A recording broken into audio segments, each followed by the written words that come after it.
नमस्कार, मैं हूं सुरेश चौहान के और आप देख रहे हैं बिंदास बोल। बिंदास में हम आपके सामने आज का विशेष एपिसोड लेकर आए हैं। बिंदास में आप हमेशा दर्शक कॉल पर, स्काइप पर जुड़े रहते हैं, लेकिन आज हमारे साथ शिक्षा क्षेत्र के लोग जुड़े रहेंगे, क्योंकि आज का शिक्षा विशेष बिंदास हम आपके सामने लेकर आए हैं शिक्षक दिवस के मौके पर। हम दुनिया में कभी विश्वगुरु थे, लेकिन आज विश्व के विद्यार्थी बनकर रह गए हैं। दुनिया भर के लोग जहां जिस देश में पढ़ने आते थे, यहां एडमिशन लेने के लिए राजा महाराजाओं को सिफारिश करनी पड़ती थी।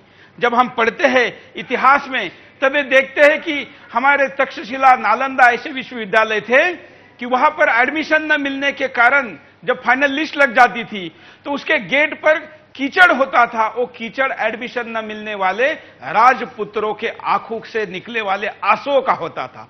ऐसा कभी जहां का शिक्षा स्तर विश्व का रहा है, आज दुनिया की 200 यूनिवर्सिटी में हमारी कोई यूनिवर्सिटी नहीं है।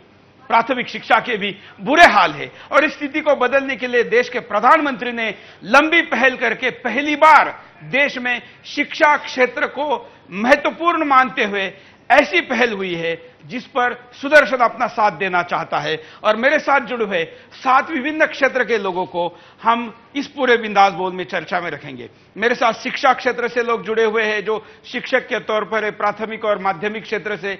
मेरे साथ विद्यार्थी भी जुड़े हुए हैं, मेरे साथ मैनेजमेंट के लोग हैं, राजनीति के लोग हैं, सामाजिक क्षेत्र के लोग हैं और धार्मिक क्षेत्र के लोग हैं, विधि विभाग के भी लोग हैं। और आप सब लोग हिंदुस्तान पूरा जो टेलीफोन के द्वारा, स्काइप के द्वारा हमेशा की तरह बिंदास में अपनी बेखौफ प्रतिक्रिया देगा।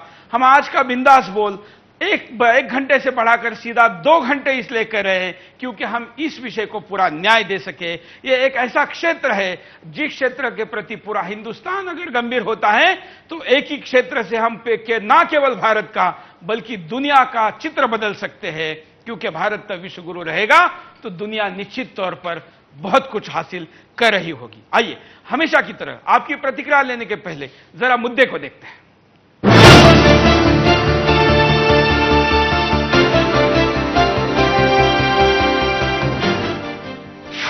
शिक्षा का बाजारीकरण, शिक्षा में राजनीतिक दखलंदाजी, योजनाओं के सही क्रियान्वयन की ओर कोई सकारात्मक पहल नहीं, शिक्षकों का विद्यालय से नदारद रहना, शिक्षा पाने के लिए कोई गंभीर नहीं, शासकीय व्यवस्था को देखकर लोगों का मोह भंग होना, सरकारी योजना का सही लाभ बच्चों को नहीं मिल पाना, देश भर में एक तरह की शिक्षा प्रणाली लागू हो।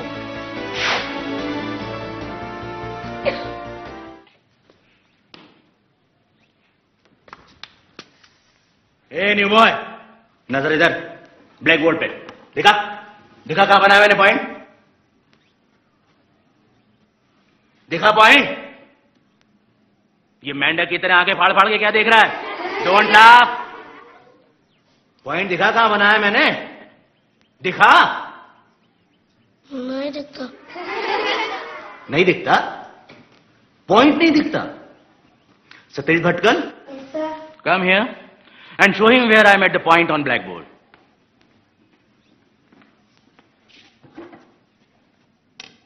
अब दिखाई दिया? Very good. इधर आओ जल्दी। बंद मुट्ठी पे 5 ताकि ब्लैक बोर्ड पर से ध्यान न हटे। हाथ आगे, मुट्ठी बंद।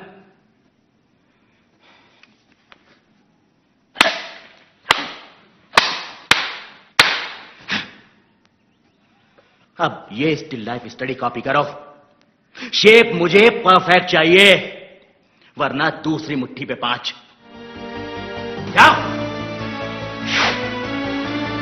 फिल्म के इस सीन में आपने देखा किस तरह से शिक्षक एक छोटे से बच्चे की कितनी बेरहमी से पिटाई कर रहा है। ऐसे ही हालात भारत के कई स्कूलों में सच में देखे जाते हैं। आज के समय में शिक्षा के मायने पहले के अनुसार काफी बदल गए हैं।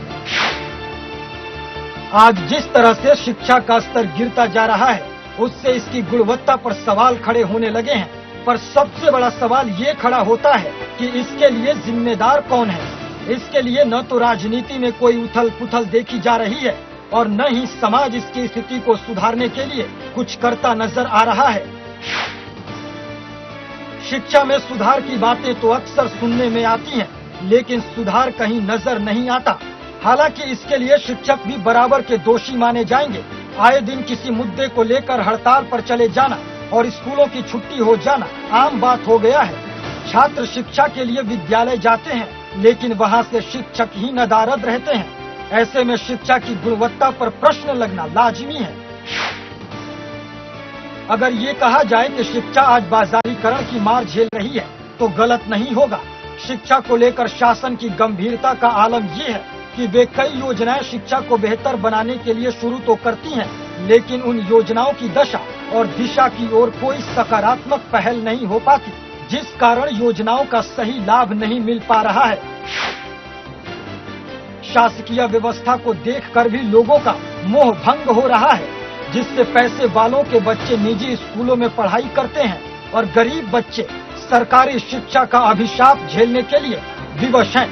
गौर करने वाली बात है कि जब हमारे देश में शिक्षा के बीच खाई बनी हुई है, तो उससे शिक्षा की गुणवत्ता पर सवाल खड़े होते हैं। वहीं दूसरी ओर बात करें छात्रों की, तो छात्रों का रुझान भी शिक्षा की तरफ से कम होता जा रहा है। छात्र शिक्षकों का सम्मान करना भूल गए हैं। वहीं मोबाइल और कंप्यूटर जैसे साधन भी छात्रों को शिक्षा से दूर लेते जा रहे हैं। ये सही है कि वैश्वीकरण के दौर में आधुनिक होना जरूरी है, लेकिन छात्र इन उपकरणों का इस्तेमाल गलत ढंग से कर रहे हैं।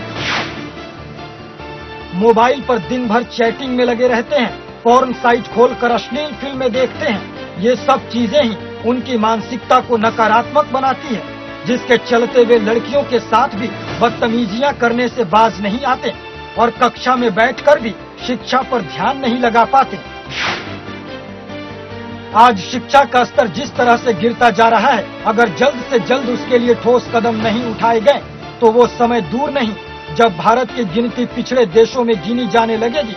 सरकार, समाज, शिक्षक, माता पिता और शिक्षा प्रणाली सबको अपने नैतिक कर्तव्यों को समझना होगा, ताकि शिक्षा का जो गिरता स्तर है उसे समय रहते संभाला जा सके।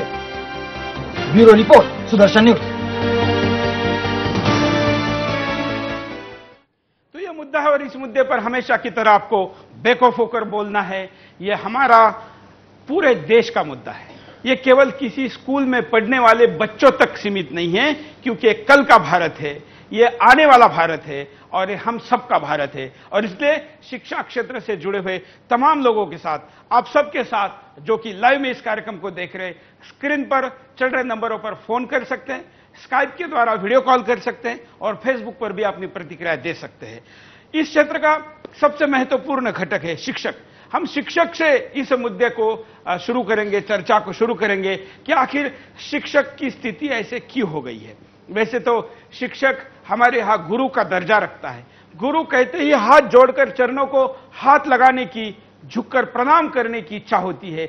ऐसी धारणा, ऐसा मान, ऐसा सम्मान, ऐसी आस्था जिस नाम के प्रति है, उस नाम में अब केवल टीचर रह गया है, शिक्षक रह गया है। उस नाम से गुरु अप्रत्यक्ष रूप से गायब हो चुका है।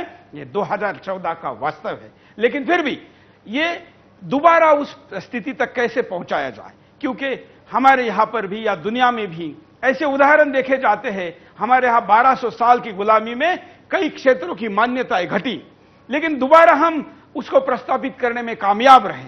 अब शिक्षा क्षेत्र में गुरु की मान्यता घटी है, उसको दोबारा प्रस्तावित करना है।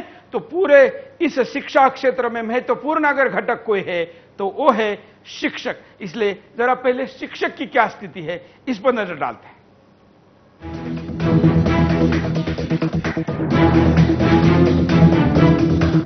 देश के पहले उपराष्ट्रपति डॉक्टर सर्वपल्ली राधाकृष्णन के जन्म दिवस 5 सितंबर को हम शिक्षक दिवस के रूप में मनाते हैं। जिस भारतीय समाज में 20वीं सदी में डॉक्टर सर्वपल्ली राधाकृष्णन, सर आशुतोष मुखर्जी जैसे शिक्षकों ने देश के छात्रों के भविष्य को सही मार्गदर्शन दिया था, लेकिन उन्होंने कभी सोचा नहीं था कि भारतीय शिक्षा प्रणाली पर पश्चिम सभ्यता का ऐसा प्रभाव पड़ेगा कि शिक्षक के पढ़ाने के तौर तरीकों में बदलाव लाना पड़ेगा। आज नतीजा है कि देश के स्कूलों, कॉलेज में शिक्षक की भूमिका पर समय समय पर सवाल उठेंगे। गांधी और चंद्रशेखर आजाद के देश में शिक्षक पर अपने छात्रों पर गलत व्यवहार करने के आरोप लगेंगे। आज की शिक्षा प्रणाली में शिक्षकों का छात्रों को पढ़ाने में रुचि न रखने का कारण है कि छात्र आज क्रिकेट, फिल्म और टीवी के कलाकारों, एथलीटों और उद्यमियों को ही अपना आदर्श समझता है। आज की शिक्षा प्रणाली, जिसमें सरकारी और प्राइवेट दोनों स्कूलों की प्रणाली में शिक्षक बहुत कम हैं जो सही शिक्षा देते हैं। जो बच्चे आज सरकारी शिक्षा प्राप्त करते हैं वे समाज के निचले स्तर पर रहने के लिए मजबूर हैं। वहीं जो प्राइवेट स्कूल में टीचर अधकचरी शिक्षा देते हैं उसका असर आजीवन रहता है और बाद में कॉलेज की शिक्षा उस कमी की भरपाई नहीं कर पाती। शिक्षा की ये कठिनाई आर्थिक कठिनाई में बदल जाती है, जिसका ही नतीजा है कि आज हमारी युवा पीढ़ी को भविष्य में जीवन यापन के लिए गलत रास्ते भी अपनाने पड़ते हैं। Special desk, Sudarshan news.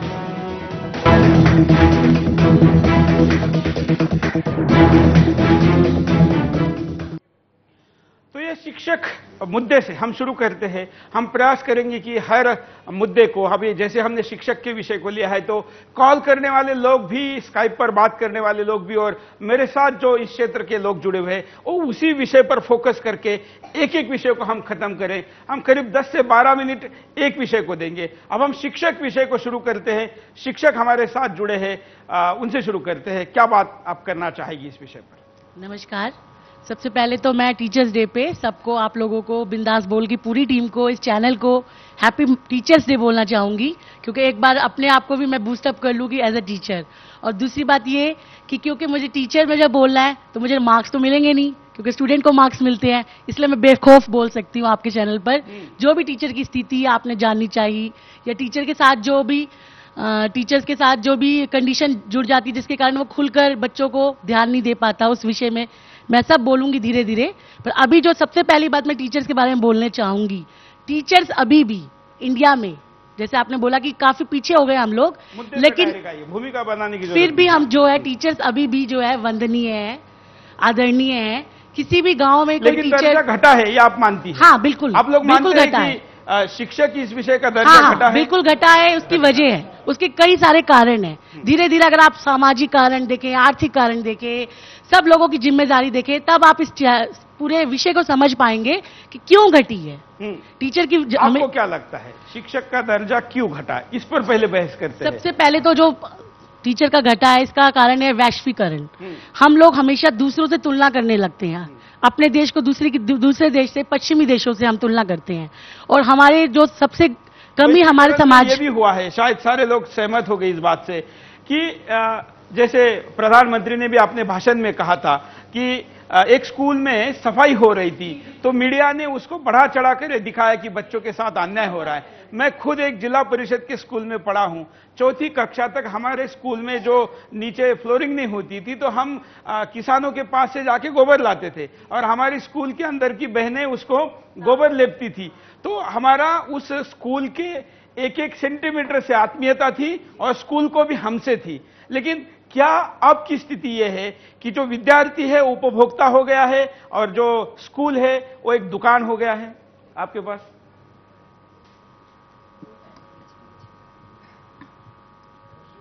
शिक्षक, आज के समाज में जो शिक्षक है वो केवल शिक्षक बन के रह गया, उसको गुरु बनना होगा।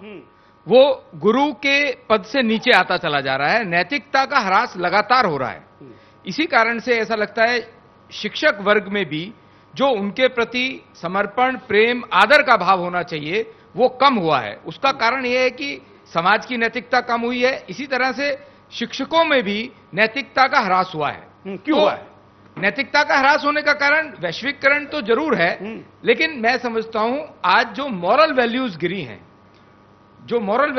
हैं, वो आर्थिक दृष्टि एक बहुत बड़ा कारण है। पर आज का शिक्षक को सरकारी स्कूलों में बहुत अच्छा पेमेंट मिलता है, उनकी सैलरीज बहुत अच्छी हैं, लेकिन उसके बावजूद भी कम मार्क पढ़ने के कारण, बच्चों को कम मार्क्स पढ़ते तो सैलरी घटती नहीं है। कोई अकाउंटेबिलिटी फिक्स नहीं है। अगर अकाउंटेबिलिटी फिक्स होगी तो उनको भी लगेगा कि मेरे को अपने आप को प्रूव करना है।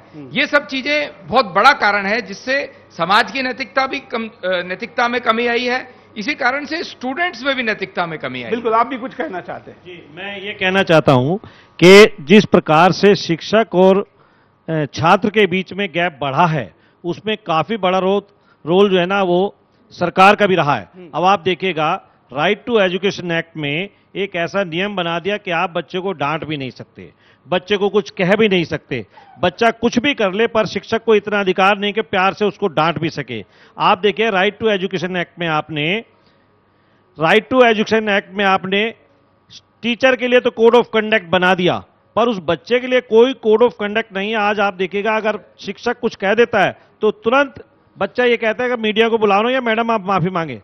तो इस प्रकार से जो एक माहौल पैदा करने का प्रयास किया कि मतलब आज कुल मिलाकर के मीडिया ने सरकार ने ये तय करने का प्रयास किया है कि शिक्षक आज बच्चे का दुश्मन है, वो उसका मित्र नहीं है, उसका गुरु नहीं है। ये भी एक माहौल बनाने में सरकार की बड़ी भूमिका रही है। शिक्षक जरा इस विषय पर, हाँ, मीडिया वाला एंगल। सर, आपने जैसे जापान का अभी एग्जांपल दिया सफाई का, मोदी जी ने बोला कि वहाँ बच्चे और टीचर मिलकर सफाई करते हैं, लेकिन मैं आपसे ये पूछना चाहूंगी, अगर आज भी भारत के ज्यादातर हिस्से में करते हैं। हाँ बिल्कुल, सुन लीजिए, एकदम सटीक उदाहरण मैं दे रही हूँ आपको। अगर 2 कुर्सियां गंदी है और उस पर टीचर और बच्चे को दोनों को बैठना है, तो हमारे आजकल भारत में जो टीचर होगी वो कहेगी बेटा दोनों कुर्सी आप साफ कर दो, हमें बैठना है। क्या वो टीचर बच्चे के लिए कुर्सी साफ कर सकती है?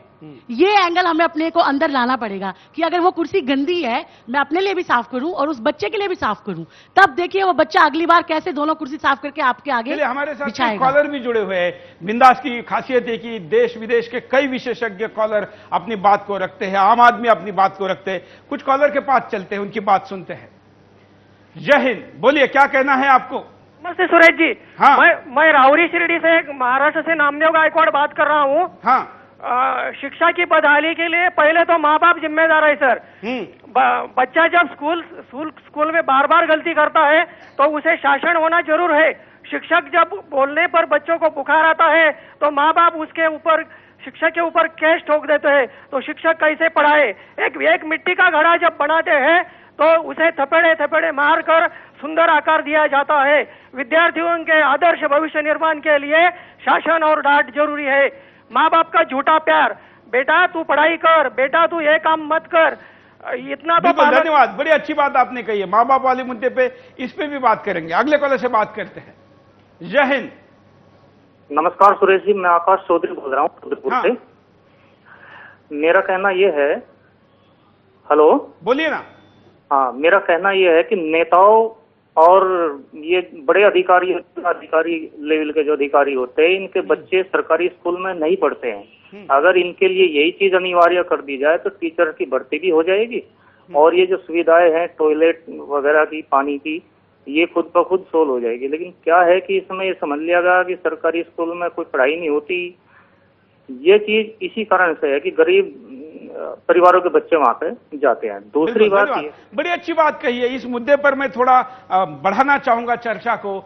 वैसे तो हमारे यहाँ पर ये व्यवस्था थी कि शिक्षा, स्वास्थ्य और बुनियादी जो इंफ्रास्ट्रक्चर है और न्याय, ये 4 ऐसे क्षेत्र थे जो सरकार, अर्थात तब राजा व्यवस्था थी, ये राजा के पास होते थे और किसी भी व्यक्ति, गरीब से गरीब व्यक्ति का बच्चा भी और राजा का बच्चा भी एक जगह पर पढ़ सकते थे। बहुत सालों तक हमारे यहां पर यह व्यवस्था थी और इसलिए जब तक इस देश में यह व्यवस्था लागू रही, इस देश के गरीब घर का बच्चा भी डॉक्टर बाबा साहेब आंबेडकर भी बन पाया, जो कि बैरिस्टर और इस देश का कानून मंत्री बन सका, और देश के तमाम ऐसे प्रतिभाशाली लोग जो कि बहुत ही गरीब परिवार से थे लेकिन शिक्षा का समान अधिकार होने के कारण वो बाकी लोगों के मुकाबले आगे आ पाए। लेकिन आज ये स्थिति है कि डॉक्टर का बेटा ही डॉक्टर है, अमीर का बेटा डॉक्टर बनेगा और एक साधारण मोची का बेटा आज डॉक्टर नहीं बन सकता, इंजीनियर नहीं बन सकता। शिक्षा का बाजारीकरण इसके लिए सबसे बड़ा जिम्मेवार है। हम शिक्षक विषय पर चर्चा कर रहे हैं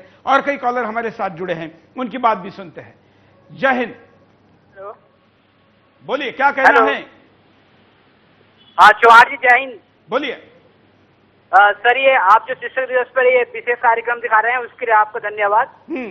और सर, मैं ये कहना चाह रहा था कि आज के समय में ना तो उस प्रकार के शिक्षक रहे हैं और ना ही उस प्रकार के विद्यार्थी, जिसके कारण ये समाज में विभिन्नताएं और ये विभिन्नताएं बढ़ती जा रही हैं सर। धन्यवाद सर। धन्यवाद। हम शिक्षकों के पास दोबारा आते हैं, आप भी बात कर सकती है। आप। हाँ, मैं ये कहना चाहूंगी कि जो शिक्षक हैं उनको भी अपने आप में बदलाव लाना है और जो विद्यार्थी हैं उनको भी अपने अंदर बदलाव लाना है, क्योंकि पहले कहा जाता था कि वालिदैन जो हैं, उस्ताद जो है वालिदैन से ऊपर होता है, वो वालिदैन पेरेंट्स के बराबर होते हैं, लेकिन आज ऐसा नहीं है। आज अगर उस्ताद डांट देता है तो उसके ऊपर एक्शन लिया जाता है, जैसे कि अभी इन साहब ने फरमाया। तो मेरा ये कहना है कि और विद्यार्थी को इस तरह से बदलाव लाना है कि वो जो है टीचर को टीचर ही माने, अपना उस्ताद ही माने, क्योंकि अगर टीचर विद्यार्थी कितना भी आगे बढ़ जाए, कितना भी ऊंचा हो जाए, शिक्षा क्षेत्र में है? मैं कम से कम 20 साल हो गए तो मुझे। 20 साल में स्थिति खराब हो रही है या कुछ सुधर रही है? मेरे नजदीक जो है 12th तक के लेवल की स्थिति जो है वो शायद नीचे जा रही है। बिल्कुल। आपके पास जरा, आज आपको कितने साल हुए? मुझे लगभग 3 से 4 साल। ठीक है, तो आप 17 साल पहले का जो बदलाव है वो आपके बातचीत में दिखेगा। सबसे पहले मैं अपने सभी गुरुजनों को प्रणाम कहना चाहती हूँ। आज के व्यवसायीकरण या कह लीजिए या अपने वर्क प्लेस की वजह से मैं नहीं जुड़ पा रही हूँ, उनको सबसे पहले सबको मेरे गुरु को प्रणाम। और आपने जो कहा उसमें मैं ये कहना चाहूँगी कि अभी हमारे सहयोगी ने कहा कि सरकारी स्कूल में पढ़ाया नहीं जाता है। मैंने खुद जाकर वहाँ देखा है, जब मैं बीएड की ट्रेनिंग कर रही थी, वहाँ जितने भी शिक्षक रखे गए हैं वो प्राइवेटली रखे गए हैं। जो गवर्नमेंट टीचर है वो आराम कर रहे हैं, या कह लीजिए उनको रखा नहीं गया क्योंकि उनको पेमेंट करना पड़ेगा, और रखे गए ऐसे टीचर जिनको 2000 1000 देकर रखा गया। वो क्यों पढ़ाएंगे जब उनको उतना वेतन नहीं मिल रहा? वो क्यों पढ़ाएंगे? बिल्कुल, मैं इस विषय में मैनेजमेंट के पास आना चाहूंगा। हमारे साथ मैनेजमेंट से जुड़े हुए लोग भी है, आपके पास। हाँ, आप दिल्ली के मैनेजर जो मैं उनके अध्यक्ष है। हाँ, बताइए। देखिए, मैं यहाँ पे एक बात विशेष तौर से कहना चाहूंगा कि किसी जमाने में हम सुनते थे कि गुरु गोविंद दो खड़े काके लागू पाए, बलिहारी गुरु आपने गोविंद दियो दिखाए। आज वो पूरी तरह से धारणाएं बदल चुकी हैं। आज का जो शिक्षक है उसको पढ़ाने नहीं दिया जा रहा है, उसको तरह तरह की ड्यूटियां लगा दी जाती है। उसका आधा समय तो इसी में निकल जाता है कि कभी वो वोट बनाने के लिए निकलता है, कभी वो और जनगणना के लिए निकलता है। तो आज एक ये भी बड़ा कारण है कि कोई भी सरकारी काम है उसमें शिक्षक को लगा दिया जाता है और उसकी ये सोचा नहीं जाता। अभी हम आपको एज ए मैनेजमेंट सवाल पूछ रहे हैं, जैसे कि इन्होंने कहा आप लोग स्कूल चलाते हैं। जहां तक मैंने स्कूल चलाते समय ज्यादातर शिक्षकों को आज ठेके पे लिया जाता है। भारत के कई हिस्से में 2-2 हजार रुपए, 1500 रुपए शिक्षकों की महीने की सैलरी है। देखिए, इसके लिए मैं आपको बताना चाहूंगा कि मैं दिल्ली का एक उदाहरण आपके सामने रखूंगा कि दिल्ली में मैं पिछले 15 साल से सरकार के साथ मेरी बराबर लड़ाई जा रही है कि दिल्ली में दिल्ली स्कूल एजुकेशन एक्ट में एक नियम बना दिया गया कि उसमें सभी को बराबर तनख्वाह दी जाएगी, गवर्नमेंट स्कूल के बराबर।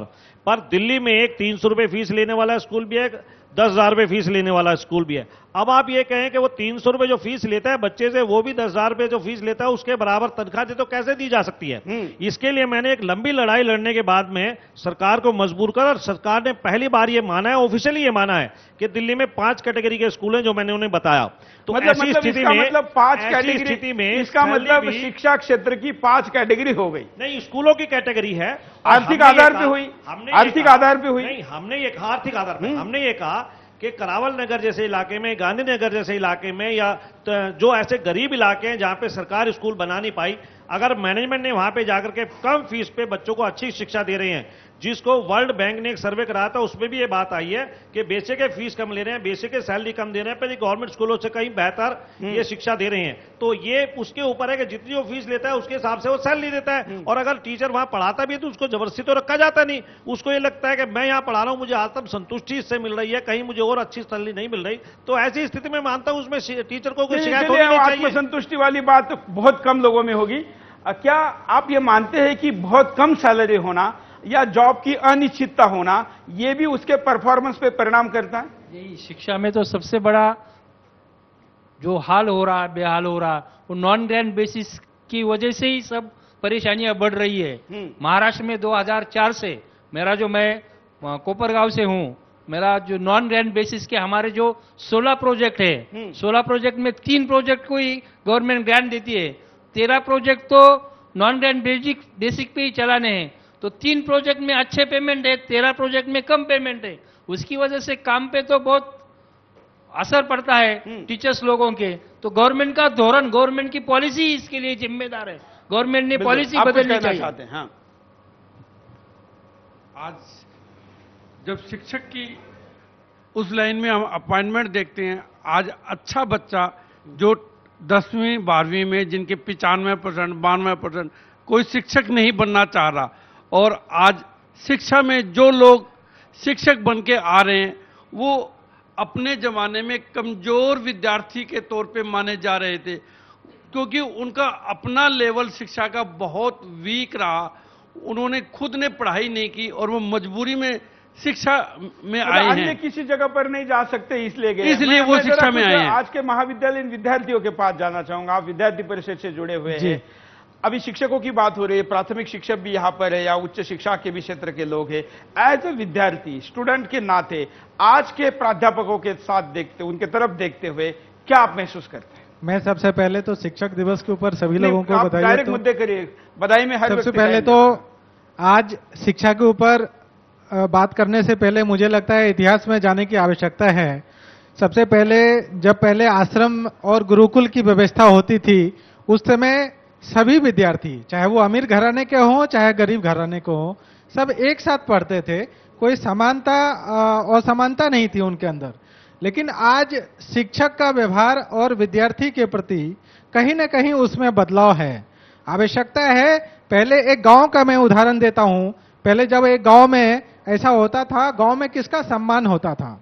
तो कोई कहते थे वो मास्टर जी हैं, मास्टर जी ने जो कहा है वो बिल्कुल ही ठीक कहा है। क्योंकि आज अगर ट्विटर घर में पढ़ाने आता है तो बच्चे को पता है कि ये बाप का नौकर है, इस भाव से उसके तरफ वो देखता है, क्योंकि उसको पता है कि ये पैसे की फीस तय करके आ रहा है, इसका पहला उद्देश्य पैसे लेना है।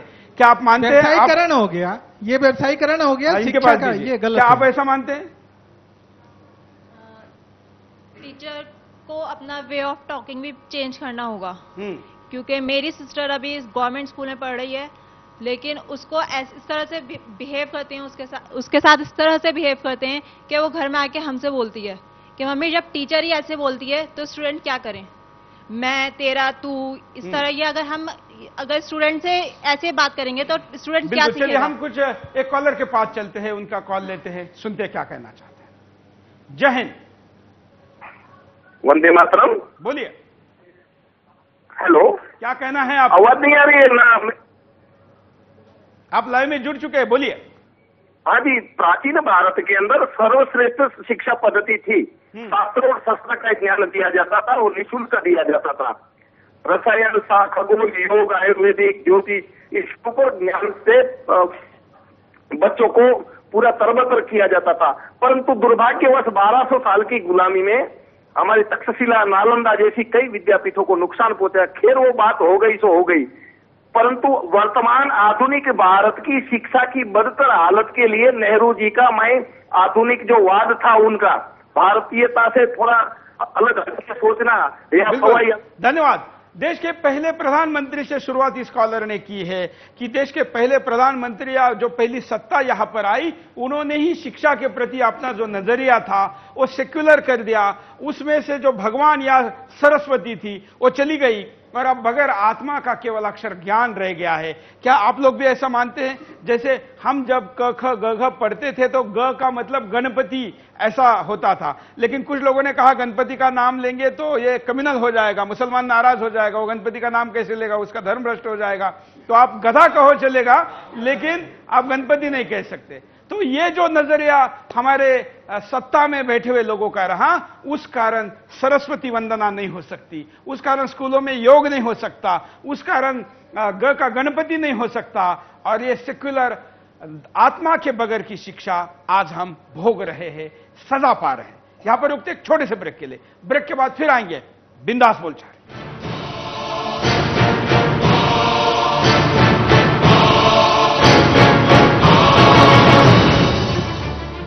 ब्रेक के बाद आपका एक बार फिर से स्वागत है। आप देख रहे हैं बिंदास बोल, और बिंदास में हम आपके सामने मुद्दा लेकर आए शिक्षा की बदहाली क्यों। शिक्षा के आज के वर्तमान स्थिति को देखते हुए हिंदुस्तान कभी भी विश्व गुरु तो छोड़िए विश्व विद्यार्थी भी नहीं बन पाएगा, और स्थिति को अगर बदलना है, ना केवल भारत के बच्चे बल्कि दुनिया के बच्चों को अर्थात पूरे आने वाली दुनिया के कल को सही दिशा देनी है, तो भारत के मूल स्वभाव को अर्थात उसके जो वास्तविक गुरुत्वाकर्षण शक्ति है, वो ज्ञान, उसकी तरफ लौटना पड़ेगा। और उसके लिए आज का बिंदास बोल में हम मंथन कर रहे हैं। हमारे साथ तमाम लोग यहां पर जुड़े हुए हैं। हमने अब तक शिक्षकों के विषय पे बात की, अब हम माता पिता के विषय में बात करना चाहते हैं। क्या है माता पिता की स्थिति, देखिए।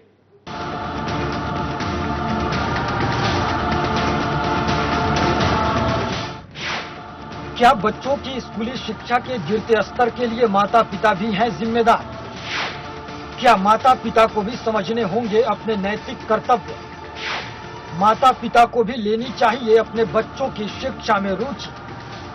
माँ बाप बच्चों की स्कूली शिक्षा को लेकर इतने गैर जिम्मेदार हो चुके हैं कि बच्चों के शिक्षा के गिरते स्तर के लिए हर बार शिक्षा प्रणाली को ही जिम्मेदार ठहरा देते हैं और भूल जाते हैं कि इसके लिए कुछ हद तक वे खुद भी जिम्मेदार होते हैं, क्योंकि घर से ही बच्चों को नैतिकता के रास्ते पर चलना सिखाया जाता है, जो किसी भी बच्चे की शिक्षा के लिए पहली सीढ़ी होती है। आज के इस दौर में कोई किसी के लिए वक्त ही नहीं निकाल पाता, जिसकी सबसे ज्यादा परेशानी उन बच्चों को होती है जो पढ़ाई के लिए अपने माता पिता पर निर्भर है। माँ बाप बस बच्चों के स्कूलों में दाखिले तक ही अपनी जिम्मेदारी समझते हैं, उसके बाद बच्चों को पूरी तरह से स्कूल के हवाले सौंप देते हैं और बच्चों की सारी जिम्मेदारियां शिक्षकों पर डाल देते हैं। इतना ही नहीं, आज के समय में तो एक चलन होम ट्यूटर का भी चल रहा है। शिष्यों की गिरती मानसिकता के लिए माँ बाप की महत्वाकांक्षा भी जिम्मेदार होती है। माँ बाप ये चाहते हैं कि उसका बेटा बहुत पैसा कमाए और इसके लिए वे अपने बच्चों को अंग्रेजी स्कूल में पढ़ाते हैं। अंग्रेजी स्कूल में पढ़ने वाले बच्चे भारतीय संस्कृति से दूर होते चले जाते हैं। एक बच्चे के मन पर जैसा प्रभाव डाला जाता है और जिस तरह की शिक्षा उसे दी जाती है, बड़ा होकर उसी तरह का वो व्यवहार करता है। माता पिता की लापरवाही के चलते उनकी बच्चों से दूरियां भी बनती चली जाती है, जिस वजह से माता पिता अपने बच्चों को किसी का सम्मान करने की शिक्षा भी नहीं दे पाते। भविष्य में फिर एक समय ऐसा भी आता है जब वही बच्चा अपने माता पिता का भी सम्मान करना भूल जाता है। शोध बताता है कि जहां माता पिता ने अपने बच्चों की शिक्षा और स्कूलों में रुचि लेनी शुरू की, वहां की पढ़ाई का स्तर ऊंचा उठा है। गरीब माता पिता भी इस स्तर में अंतर ला सकते हैं। माता पिता को समझना होगा कि अगर वे ही अपने बच्चों को पूरी तरह से स्कूल प्रशासन और शिक्षक के भरोसे छोड़ देंगे तो उसके शिक्षा का स्तर बढ़ने की जगह गिरता ही चला जाएगा। Bureau report, Sudarshan news. जैसे मैंने कहा कि उपभोक्तावाद बढ़ा हुआ है। माता पिता को लगता है कि हमने स्कूल को फीस दे दी तो अब हमारे बच्चे का पूरा पैकेजिंग करके रेडी प्रोडक्ट देने का काम स्कूल का है, क्योंकि उसने पैसे पे किए हैं। क्या माँ बाप का यह अप्रोच भी बच्चे को नुकसान पहुंचाता है? कुछ माता पिता भी हमारे साथ जुड़े हैं, क्या कहेंगे? सर्वप्रथम मैं आज मेरे पिताजी को वंदन करना चाहता हूं कि धारावी जैसे मुंबई में झुग्गी झोपड़े में वो म्यूनसिपालिटी के मुख्याध्यापक थे, और इसलिए मैं ये चाहता हूं कहने के लिए कि शिक्षण पद्धति में आमूलाग्र बदल करना बहुत जरूरी है।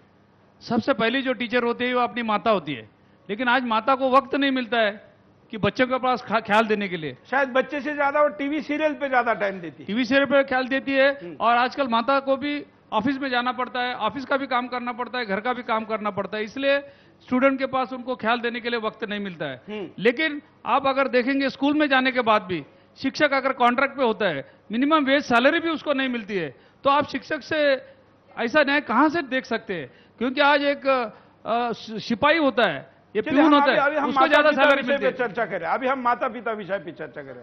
हाँ, अभी पिता नहीं बने हैं। हाँ बोलिए। सबसे जरूरी बच्चों को शिक्षा जो मिलती है वो घर से मिलते हैं, संस्कार उसके जो कि नहीं मिल रहे हैं। आज माता पिता ही अपने बच्चों पे ध्यान नहीं देते हैं। मैं ज्यादातर ये देखता हूँ कि बहुत और अभी तो संस्कार वाली बात हमने छेड़ी ही नहीं है। अभी तो संस्कार तो उसके आगे की स्थिति है। आज घर की ऐसी स्थिति है, संस्कार का एक उल्लेख कर लेते हैं कि अगर कोई गेस्ट आता है तो बाप बेटे को बोलता है कि जा बता दे कि मैं घर में नहीं हूं। ये तो आज के संस्कार है। चलिए संस्कारों को हम थोड़ी देर दूर रखते हैं, एटलीस्ट शिक्षा पे बात कर लेते हैं। शिक्षा का तो शिक्षा बच्चों को मिलना बहुत जरूरी है, और अच्छी शिक्षा मिले तभी बच्चों का भविष्य सुधरेगा। आज जैसे हमारे प्रधानमंत्री मोदी जी ने भी बोला कि अगर बच्चों को शिक्षा मिलती है तो एक बच्ची अगर पढ़ती है तो वो 2 परिवारों का भला करती है, और जो कि एक बहुत भविष्य बनता है बच्ची का। बोलिए बोलिए। जी, इस विषय में मैं सुन रहा था शिक्षकों का और मैनेजमेंट का बात, इतना धीरे धीरे बता रहे हैं। एक्चुअली एक बहुत बड़ा प्रॉब्लम है कि आज नहीं नहीं नहीं भाई, वो पेरेंट लगते हैं क्या? यही आपके शिक्षक नहीं जानते हैं। ये दुर्भाग्य है कि सन्यासी। बोलिए। देखिए, प्रतिक्रिया तो सब देंगे ना। हाँ, देखिए, मैं माता पिता का स्थाई पे तो नहीं हूं, लेकिन एक गुरु का स्थाई से धार्मिक रूप से मेरा सोच बता रहा हूं। आपका बात सुन के मैं इसीलिए लिया हूं कि आप लोग एक बात, बड़ी बात नहीं बता रहे। आज गुरु को एक्चुअली कोई जानते ही नहीं है, सिर्फ शिक्षक है। आज गुरु है ही नहीं। और एक बात है, और बच्चों को इतना तक मालूम पड़ जाता है माता पिता की तरफ से कि वो शिक्षक का सैलरी हमारा घर से भी कम है, तो इसीलिए चपरासी से कम है। और वो शिक्षक को ये स्टूडेंट कैसा रेस्पेक्ट देगा? आज का प्रॉब्लम और कुछ बड़ी है। आप लोग अगर खुला नहीं बोलेंगे, धार्मिक रूप से हम गुरु लोग बोलना शुरू करेंगे तो आपको अच्छा नहीं लगेगा। आप महाविद्यालय यूनिवर्सिटी लेवल पर पढ़ाते हैं, वहां पर माता पिता का अप्रोच क्या होता है? वहां ज्यादा माता पिता का रोल इतना नहीं है। कितना डायरेक्टली प्रतिशत? माता पिता का तो शायद 5-7-10% उससे ज्यादा यूनिवर्सिटी की एजुकेशन में माता पिता का रोल बिल्कुल नहीं है। जबकि ज्यादा होना चाहिए। हाँ, उनका रोल बढ़ना चाहिए। और जो सांस्कृतिक, कल्चरल और भारतीयता की जो शिक्षा है, वो कॉलेज लेवल पर तो कुछ ऐसा समझा जाने लगा है कि इसको देने की जरूरत नहीं है, या ये दी जाती है तो फिर विद्यार्थी को, स्टूडेंट को यूनिवर्सिटी की एजुकेशन नहीं दी जा रही है। ये एक बहुत बड़ी मतलब कॉलेज में जाने का मतलब है कि अभी हुड़ हल्लड़ करने का लाइसेंस मिल गया। हाँ, आपको कल्चरल एजुकेशन लेने की कोई जरूरत नहीं है। आप सुसंस्कृत हैं या नहीं हैं उसकी जरूरत उनको लगती नहीं है। आपको कॉरपोरेट सेक्टर का पैकेज चाहिएगा, इसलिए आप अलग तरह की बात करिए और इस तरह की संस्कृति की, संस्कारों की, भारतीयता की, इस तरह की बात मत करिए, उससे आपका बिल्कुल। कुछ माता पिताओं के बारे में यहाँ पर भी मैनेजमेंट के लोग बताएंगे जरा कि माता पिताओं का अप्रोच क्या होता है। आज माता पिता का अप्रोच ये हो गया है कि वो घर में आने के बाद, जब बच्चा स्कूल से आकर के घर आया तो उनका उसके ऊपर कोई ध्यान नहीं है, क्योंकि वो खुद भी दोनों माता और पिता कमाने में लगे हैं। लेकिन असली कमाई बच्चे को शिक्षित करना है, मैं ऐसा मानता हूं। उसके लिए ना तो वो उसकी स्टडीज पे ध्यान दे रहे हैं, ना उनके आचार विचार पे ध्यान दे रहे हैं। घर के अंदर भी वही स्थिति है कि अगर कोई आया तो पिता अगर सो रहा है तो वो बोल देगा कि मैं घर पे नहीं हूं, जाके बोल दो। लेकिन इस बात के लिए जिम्मेदारी माँ बाप, माता प्रथम गुरु है। हमारी संस्कृति यही कहती है। पर आज दुर्भाग्यवश माँ गुरु भी नहीं रह गई है। प्रथम गुरु क्या, वो शिक्षक भी नहीं रह गई है। संस्कारों का ह्रास कर दिया है माता पिता ने स्वयं, जिसके कारण से जो हमारे स्टूडेंट्स हैं वो इस बात को सीरियसली लेते ही नहीं है कि शिक्षा का और संस्कार का तालमेल क्या है। ये माँ बाप ज्यादा अच्छा कर सकते हैं अगर वो चाहें तो। माँ बाप, देखिए, माँ बाप जो है ना, आज जिस तरीके से हम स्कूल चलाते हैं, हमें ये पता है कि उन्होंने एक बच्चे को नर्सरी में दाखिल कराना है तो वो 30 किलोमीटर दूर उसको डाल देते हैं, और वो ये नहीं देखते कि एक बच्चा इतनी दूर जाएगा, बसों में आएगा जाएगा, उसके ऊपर क्या होगा। दूसरी बात यह है कि दोनों माता पिता जो है ना काम करने वाले हो गए, सुबह निकल जाते हैं, दिन में बच्चा किसके हवाले रहता है, किसके हवाले रहता है, ये इसका समय नहीं है। माता पिता के पास बच्चों के लिए समय नहीं आज रहा है, जिसलिए बच्चा जो ना पूरी तरह से बिंदास हो जाता है और उसको फिर माँ बाप की इतनी चिंता नहीं रहती। अगर हमें बच्चों को वाकई में लायक बनाना है तो एक तो हमें घर के आसपास ही बच्चे का दाखिला कराना चाहिए, दूसरा है कि बच्चों को हमें समय जरूर देना चाहिए। खाली टीचर के, ट्यूटर के जिम्मे छोड़ देने से आप बच्चे का विकास नहीं कर सकते। ये सबसे बड़ी माता पिता की जिम्मेदारी है। अब हम देखते क्या है कि बच्चा 12 बजे निकलता है, उसको उसमें 2.5 साल के बच्चे को उसमें स्कूल में डालने लगे। मतलब पैदा होने के बाद ही आजकल स्थिति ये बन गई है कि माता पिता ने बच्चों को बिल्कुल एक बोझ समझ के डाल दिया है। बस समझ लिया कि हमने एक बड़े अच्छे स्कूल में दाखिल करा दिया, मोटी फीस दे दी तो हमारी जिम्मेदारी खत्म। जबकि अभी बता रहे थे कि भाई सबसे पहला जो स्कूल है वो माता पिता ही है बच्चे का। उस तरफ से माता पिता बिल्कुल अनजान है, पैसा कमाने में लगे हुए हैं, बच्चे की तरफ बिल्कुल ध्यान नहीं है, स्कूलों की तरफ बिल्कुल वो देख लेते हैं कि एक मोटी फीस दे दी तो तुम्हारा काम खत्म। बिल्कुल, इसमें माता पिता को अपनी जिम्मेदारी जरूर समझनी पड़ेगी। बिल्कुल, फीस दे दी तो काम खत्म, ये स्थिति बनी हुई है। और इसका बेसिक कारण ये है कि माँ बाप का अप्रोच बच्चे के प्रति आज का जो एक तरीके से, जैसे मैंने ओपनिंग में ही कहा था कि पैसे दिए तो पूरा काम अब शिक्षक का है, ऐसा हो गया है। और दूसरी जो होड़ है 2.5 साल 2 साल, जैसे आपने कहा, तो अब तो शायद बाहर आते ही उसके लिए कोई स्कूल शुरू हो जाए। क्यों? और वैसे तो हमारे यहाँ बाहर आने के पहले स्कूल होते थे, वो स्कूल भले ही आज के फॉर्मेट में ना हो लेकिन जन्म पूर्व संस्कार होते थे। अब तो ये बिजनेस के नाम पर 2-2 साल के बच्चों के लिए भी प्ले स्कूल हो या तमाम बाकी चीजों को शुरू किया गया है, जिससे बच्चों के ऊपर मानसिक दुष्परिणाम भी होता है। आप कुछ माँ बाप के विषय में कहना चाहेंगे? मैं पेरेंट्स तो नहीं हूँ, लेकिन एक पॉइंट यहाँ बोलना चाहूंगी कि यहाँ पे बार बार सब लोग कह रहे हैं कि पेरेंट्स टीचर्स पे ट्यूटर पे छोड़ दे रहे हैं। अगर ऐसा होता तो हमारे जो एलकेजी के बच्चे हैं या नर्सरी के बच्चे हैं वो टेस्ट कैसे पास करें एडमिशन के लिए? हमारी माताएं सिखाती हैं ना, ABCD 1 2 3 एंड वॉट एवर जो भी है वो पेरेंट्स सिखाते हैं, तभी वो टेस्ट पास कर रहे हैं, तभी एडमिशन हो रहा है। इतना सिखाना कोई माँ बाप का कर्तव्य पूरा होना नहीं हुआ। उसके बाद भी वो घर आके जो कल्चर सिखाते हैं वो पेरेंट्स। सीरियल वाली मैडम ही आजकल मिनिस्ट्री में पहुंच रही है, आप क्यों भूल जा रहे हैं? स्मृति ईरानी जी सीरियल वाली मैडम ही है, जिन्हें हम लोग देखते हैं, जो कि आप कह रहे हैं कि सीरियल में हम जहाँ ध्यान लगाते हैं, तो वो जब वहां पहुंच गई, क्या माता पिता पीछे रह जाएंगे? HRD डिपार्टमेंट में मंत्री बनने के बाद उन्होंने सीरियल छोड़ दी, कम से कम आप शिक्षक बनने के नहीं बाद छोड़ेगी? नहीं, सुनिए ऐसा नहीं कि उन्होंने छोड़ दी, वो अभी भी नाटक किसी उसमें आ रही है। वो अगर आपने लाइफ ओके में देखा होगा तो अभी भी क्राइम जो एपिसोड आता है उसको वो बिल्कुल। लेकिन मैं इन सब की तरफ से और देश के तमाम देशवासियों से स्मृति ईरानी को यह अपील जरूर करना चाहूंगा कि अब जब तक वो शिक्षा मंत्री है तब तक तो कम से कम उन्होंने किसी सीरियल में काम नहीं करना चाहिए, क्योंकि अगर सीरियल देखने वाले की गलती है, अगर सीरियल देखने से बच्चों पे दुष्परिणाम पड़ता है तो शिक्षा मंत्री के सीरियल में काम करने से क्या होगा, समझ सकते हैं। ये एक अलग विषय है। हाँ। बहुत आगे हाँ। मैं स्मृति ईरानी से बहुत इम्प्रेस हूँ, क्योंकि उन्होंने सीट पर आते ही दिल्ली यूनिवर्सिटी का जो 4 साल कोर्स था BA का वो 3 साल का करा दिया, और मैं इससे बहुत इम्प्रेस हूँ। वो 1 साल तक चलता रहा।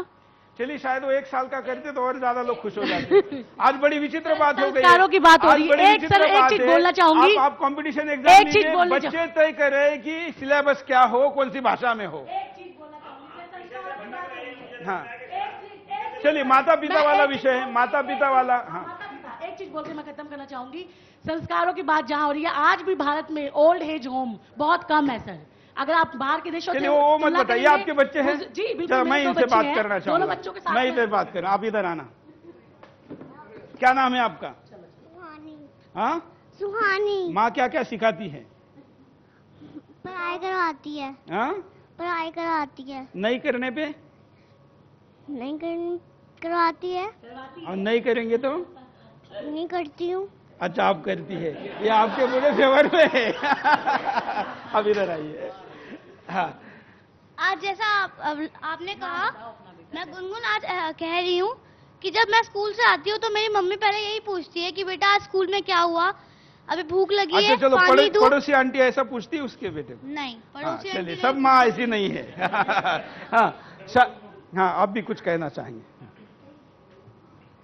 अभिभावक की भूमिका महत्वपूर्ण है, लेकिन मैं 2 परिवेश में बात रखना चाहता हूँ, एक ग्रामीण परिवेश में और एक शहरी परिवेश में। ग्रामीण परिवेश में अभी भी अभिभावक बच्चों को समय देते हैं, बच्चों को पढ़ाते हैं, लेकिन और पूछते भी हैं बच्चे कहाँ गए, क्या पढ़ाई किया, क्या नहीं पढ़ाई किया, अगले दिन स्कूल गए थे, क्या क्या तैयारियां करी। लेकिन जहां तक शहरी परिवेश की बात है, मेरा बच्चा स्कूल गया, कॉलेज गया, इसकी तो जानकारी होती है, लेकिन स्कूल कॉलेज जाने के साथ आजकल के बच्चे कहीं ना कहीं मॉल में घूमने जाते हैं, फिल्म देखने जाते हैं, पार्कों में जाते हैं। यानी मेरा बच्चा क्या कर रहा है और क्या नहीं कर रहा है, इसकी जानकारी लेने का समय, घर में 2 मिनट उसके साथ समय दें, उनको बताएं। इतना भी अभिभावक के पास समय नहीं है जो मैं बच्चों को पूछूं आज आपने क्या किया और क्या नहीं किया। ये बहुत ही महत्वपूर्ण प्रश्न है और सवाल है। आज पेरेंट्स बहुत ज्यादा लापरवाह हो गया। हम तो महीने में 1 दिन पेरेंट टीचर मीटिंग करते हैं, जिसमें हम हर पेरेंट्स को चाहते हैं भी वो महीने में 1 दिन आए, अपनी प्रॉब्लम बताए। लेकिन स्कूलों में ये देख रहे हैं भी उस दिन भी 20 से 30% या 40% पेरेंट्स आते हैं, 50-60% पेरेंट्स महीने में 1 दिन भी स्कूल आने की जरूरत नहीं समझते। उनका काम सिर्फ स्कूल में पैसे दिए उसके बाद वो कोई भी किसी प्रकार की कोई चिंता नहीं करते। एक विशेष बात, चूंकि हम मैनेजमेंट से जुड़े हुए लोग हैं, हम ये जरूर देखते हैं कि आज का पेरेंट्स भी अपने बच्चों को ये नहीं सिखाता कि गुरु का दर्जा भगवान से ऊपर है और गुरु अगर वो कुछ कहता है तो वो आपके भले के लिए ही बोलता है।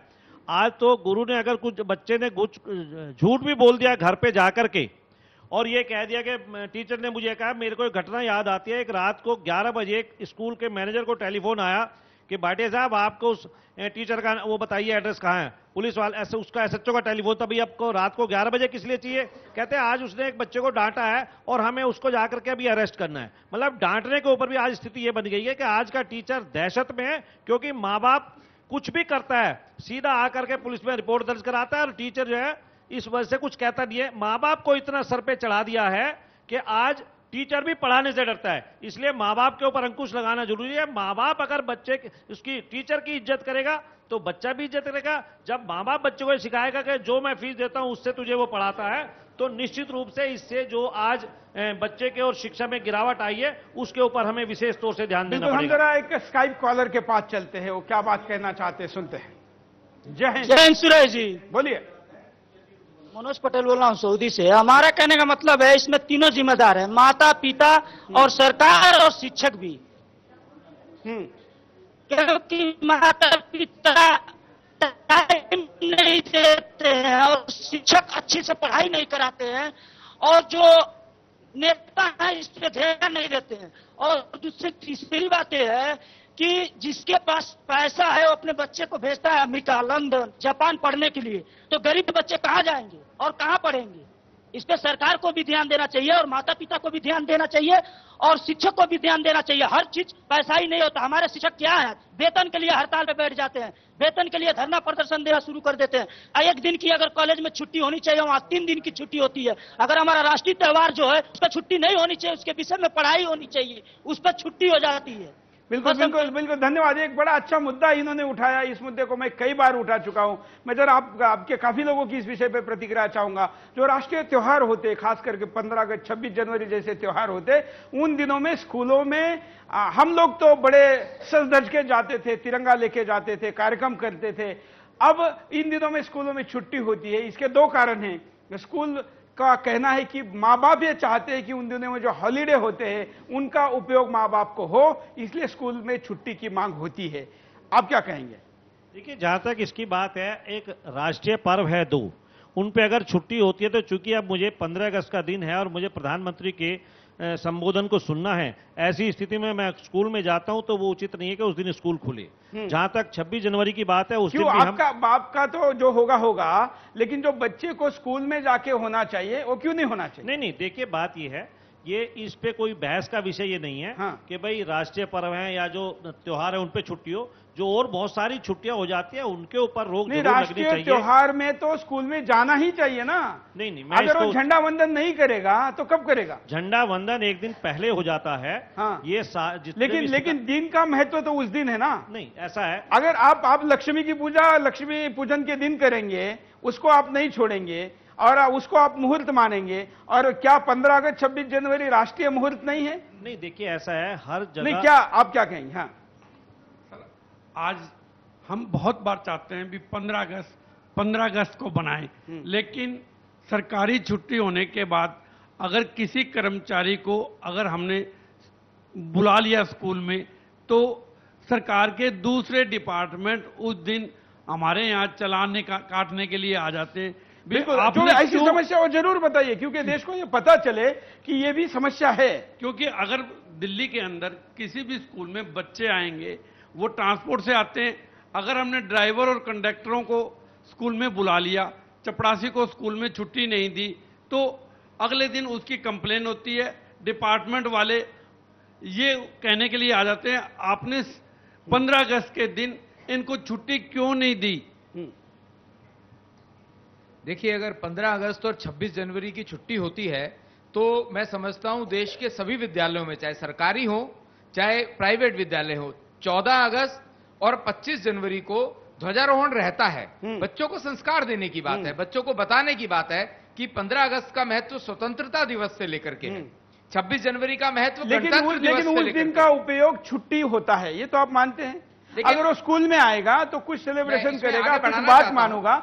हम तो ये मानते हैं कि सरकारी स्कूलों, सरकारी कार्यालयों में भी भले उस दिन रविवार भी क्यों ना हो, 26 जनवरी और 15 अगस्त को रोज के तुलना में कम से कम 25% काम ज्यादा होना चाहिए। हम अपने पुरखों को, जिन्होंने इस देश को आजादी देने के लिए अपनी प्राणों की आहुति दी है, उनको छुट्टी मना के कैसे श्रद्धांजलि दे सकते हैं? आप कुछ कहना चाहते हैं? उस दिन मैं एक मिनट में कहना चाहूंगा, उस दिन छुट्टी की बात नहीं है। ये सिर्फ विद्यालयों का कार्यक्रम नहीं है, ये सामाजिक कार्यक्रम है, पूरे देश का त्योहार है, पूरा समाज इसको बढ़ चढ़ के मनाता है। 15 अगस्त पे आप देखिए जगह जगह पर कार्यक्रम रहते हैं। जाता है बच्चा तो कहीं नहीं जाता है। ये संस्कार माँ बाप को देने हैं बच्चे को। स्कूल वाले क्या करेंगे? स्कूल में 14 अगस्त को और 25 जनवरी को देते हैं। बस वही तो है ना, आप लोग मैनेजमेंट वाले लोग अपनी पक्ष को रखेंगे। हाँ, राष्ट्रीय त्योहार अवश्य है, लेकिन सवाल उठता है अगर जब बच्चे उस दिन स्कूल और कॉलेज नहीं जाएंगे तो क्या यहाँ के अध्यापक और शिक्षक और जो अध्यापक हैं और प्राध्यापक हैं वो मुझे बता सकते हैं क्या वो उस दिन की महत्ता वो अपने घर में बताते हैं? बच्चों को नहीं बताते हैं। तो अगर जब वो विद्यालय नहीं जाएंगे, कॉलेज नहीं जाएंगे, तो राष्ट्रीय त्योहार का विषय कैसे पता चलेगा? मेरे ख्याल से तो उस दिन छुट्टी होनी चाहिए। होनी चाहिए? क्यों होनी चाहिए? ताकि बच्चे भी प्रधानमंत्री का भाषण सुन सके और जो प्रोग्राम टीवी पर अगर प्रधानमंत्री आज का भाषण देते और बच्चे घर वहां स्कूल में सुन सकते हैं तो उस दिन का क्यों नहीं सुन सकते?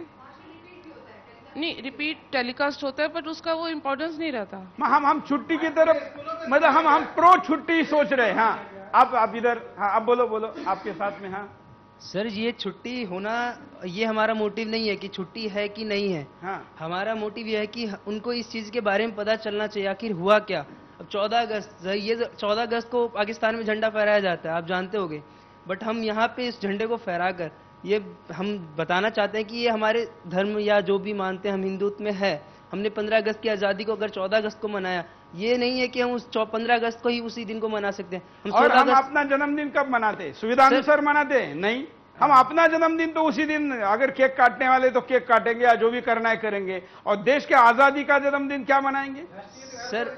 हाँ हाँ सर, एक चीज और बोलना चाहूँगा, आपके पास दीजिए। मुझे लगता है कि किसी भी चीज को मानना अपने हृदय से होना चाहिए, किसी भी भाव को।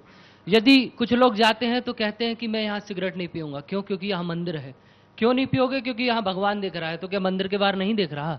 भगवान हर जगह है। भाव हमारा होना चाहिए। हम 15 अगस्त की छुट्टी पे 15 अगस्त की ही बात पे मैं आ रहा हूँ। 15 अगस्त पे कहना चाहूंगा कि त्योहार स्कूलों में जाना चाहिए, विद्यालय में, और इनको कुछ कॉलर हमारे साथ जुड़े हैं, उनके पास भी चलते, उनकी बात को भी सुनते हैं। जय हिंद, बोलिए क्या कहना है आपको?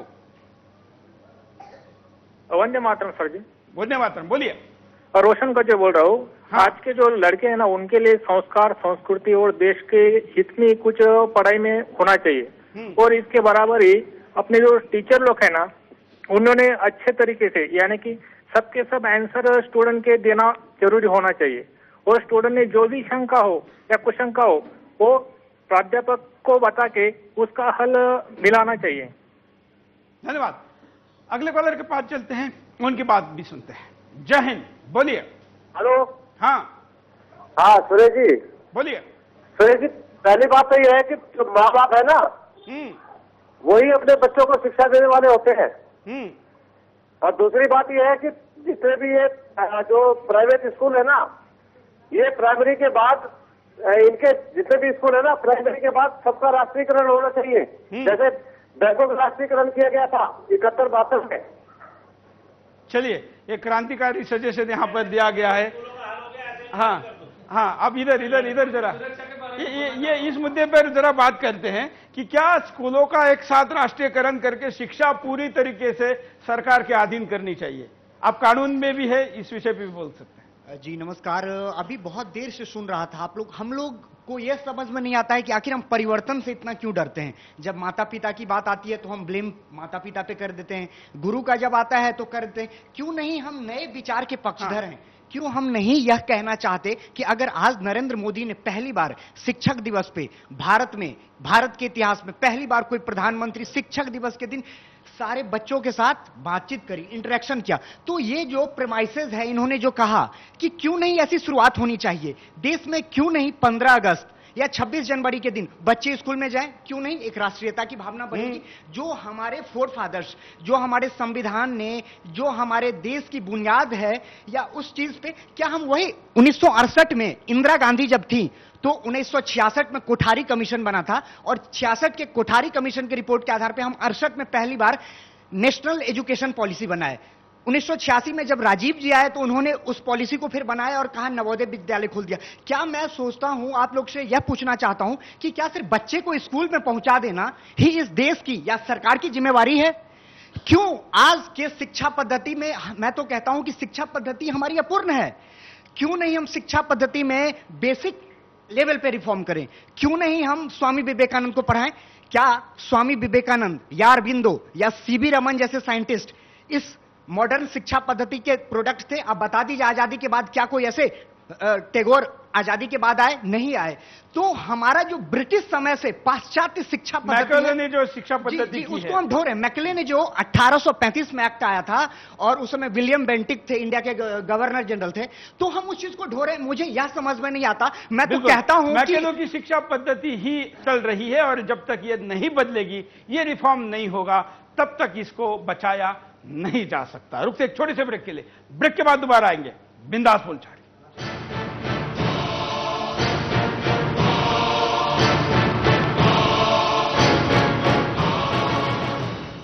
ब्रेक के बाद आपका एक बार फिर से स्वागत है। आप देख रहे हैं बिंदास बोल, और बिंदास में हम आपके सामने मुद्दा लेकर आए, शिक्षा की बदहाली क्यों।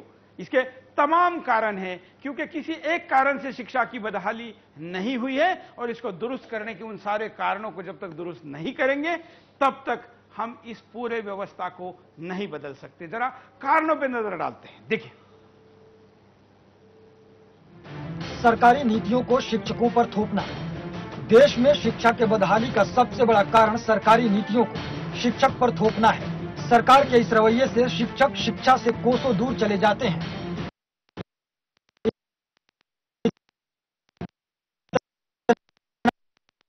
नहीं, वो विद्यालय के अन्य कार्यों में ही उलझे रहते हैं, जिसका नतीजा ये होता है कि शिक्षक अपने मूल कर्तव्यों को भूलकर इन फालतू के कामों में ही व्यस्त रहते हैं।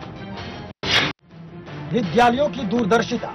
आज के इस अत्याधुनिक युग में देश के अधिकांश विद्यालय मूलभूत सुविधाओं से दूर हैं। शिक्षा के बदहाली का ये भी एक जीता जागता उदाहरण है। कहीं इमारत नहीं है तो कहीं शिक्षक नहीं है। ऐसे में बच्चों को शिक्षित करना किसी चुनौती से कम नहीं है।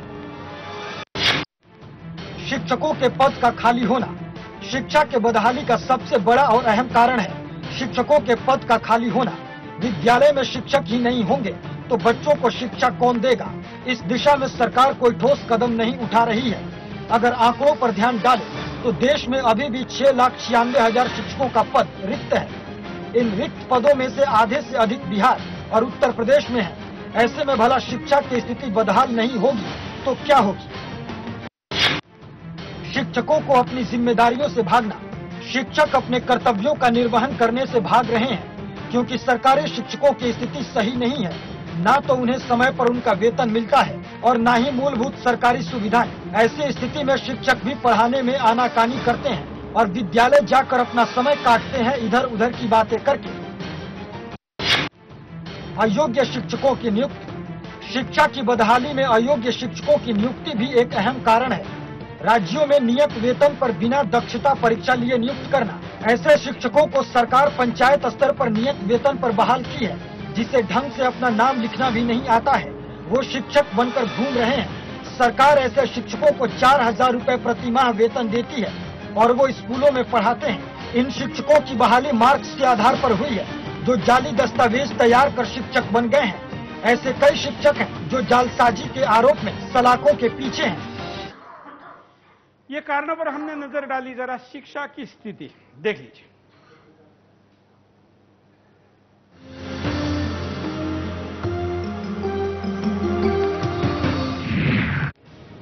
समाज और राष्ट्र के विकास में शिक्षा की भूमिका महत्वपूर्ण। शिक्षा को जनसाधारण के लिए उपयोगी बनाने में विश्वविद्यालयों की भूमिका महत्वपूर्ण होगी। अंग्रेजों ने देश को तो आजाद कर दिया, लेकिन व्यवस्था की आत्मा गुलाम बनी रही।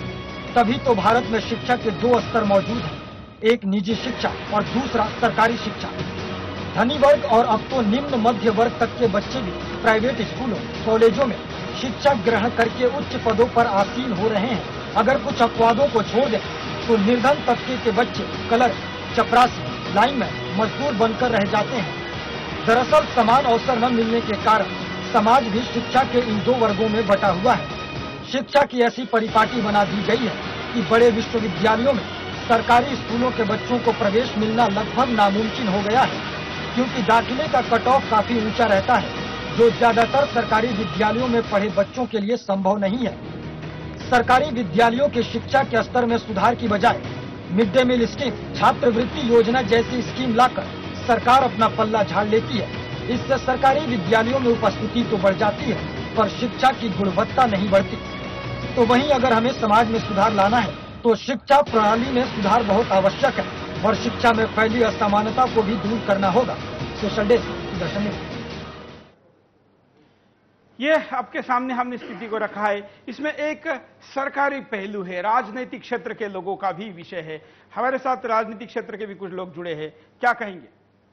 देखिए, अभी भाई साहब ने बताया कि क्या नाम है, जो पेरेंट्स हैं वो पेरेंट्स मीटिंग में नहीं आते हैं। पेरेंट्स जब जाते हैं तो आपका सवाल क्या होता है, आप उनसे पूछते हैं और कहते हैं कि आपका बच्चा पढ़ नहीं रहा। न पढ़ने का रीजन क्या है? जो सवाल पेरेंट्स का आपसे होना चाहिए वो आप पेरेंट्स से पूछते हैं। नहीं, मैं आपको यह पूछता हूं, राजनीतिक क्षेत्र के लोगों के पास शिक्षा विषय का विजन क्या है? कोई भी राजनीतिक एजेंडा जब लाता है, पार्टी जो लाती होगी, लेकिन जैसे विधायक वगैरह आप लोग चुनाव लड़ते हैं, तो उस अपने क्षेत्र में शिक्षा में क्या करेंगे? ज्यादा से ज्यादा कमरे बनाएंगे, इसके ज्यादा आगे कुछ भी नहीं लिखते हैं। नहीं, ऐसा नहीं है, सारी सुविधाएं दी जाती हैं, लेकिन अगर उसे फॉलो नहीं करते हैं तो उसमें शिक्षकों की कमी है या स्कूल जो मैनेजमेंट देख रहा है उसकी प्रॉब्लम है। दुर्भाग्यवश शिक्षा एक किसी पार्टी के एजेंडे पर प्रायोरिटी पर नहीं है। और स्टेट और सेंट्रल में कम्युनिकेशन नहीं है दोनों में। एक जो आरटीआई अभी बना है, RTE, right to education act बना है, उसकी इंप्लीमेंटेशन स्टेट पर दी है, तो उसको कुछ अलग से अधिकार नहीं दिए। फंडिंग सेंट्रल से हो रहा, इंप्लीमेंटेशन स्टेट से हो रही, और स्टेट और सेंट्रल में कोई कोऑर्डिनेशन नहीं है। अभी जो घोषणाएं हो रही नहीं, अभी बजट में, इस बजट में पीएम साहब ने डिक्लेयर किया था कि हर स्कूल में लैट्रिन होगा, यूरिनल होगा, लड़की के लिए सब सुविधाएं होगी, पर कई ऐसे स्कूल है जिनको खुद की बिल्डिंग ही नहीं है, शेड ही नहीं है, उनको कहां से तुम देंगे? ये कहने के लिए बात सादी है, बिल्कुल। पेड़ के नीचे चढ़ने वाले स्कूल बन रहे हैं, कहीं पर दीवार है तो छत नहीं है, कहां पर ब्लैक बोर्ड है तो चौक नहीं है। ऐसे बहुत से स्कूल है, तो उसको कहां से देंगे? एक तरफ ऐसा है रूरल एरिया में, और दूसरी तरफ सीबीएसई के पैटर्न के जो बढ़ रहे हैं, उसके लिए भी कुछ ऐसा प्लानिंग नहीं है गवर्नमेंट का।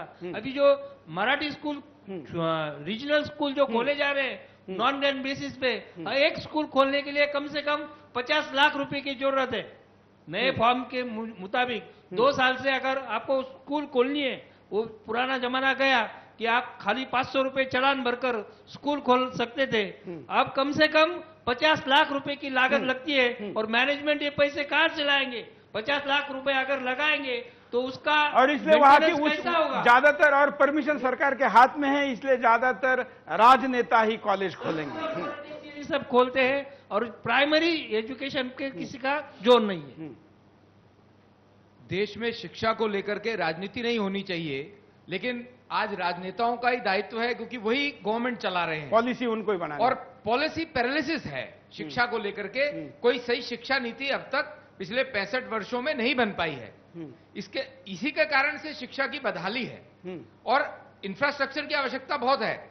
पॉलिटिकल पार्टीज जो भी सत्ता में आना चाहती हैं अपने घोषणा पत्र में बोलती हैं, लेकिन बहुत जगह ऐसा है कि कमरे भी नहीं है, लेकिन कमरे होना भी उतना ही आवश्यक है, उसके साथ साथ उसमें अच्छे शिक्षक होना भी आवश्यक है।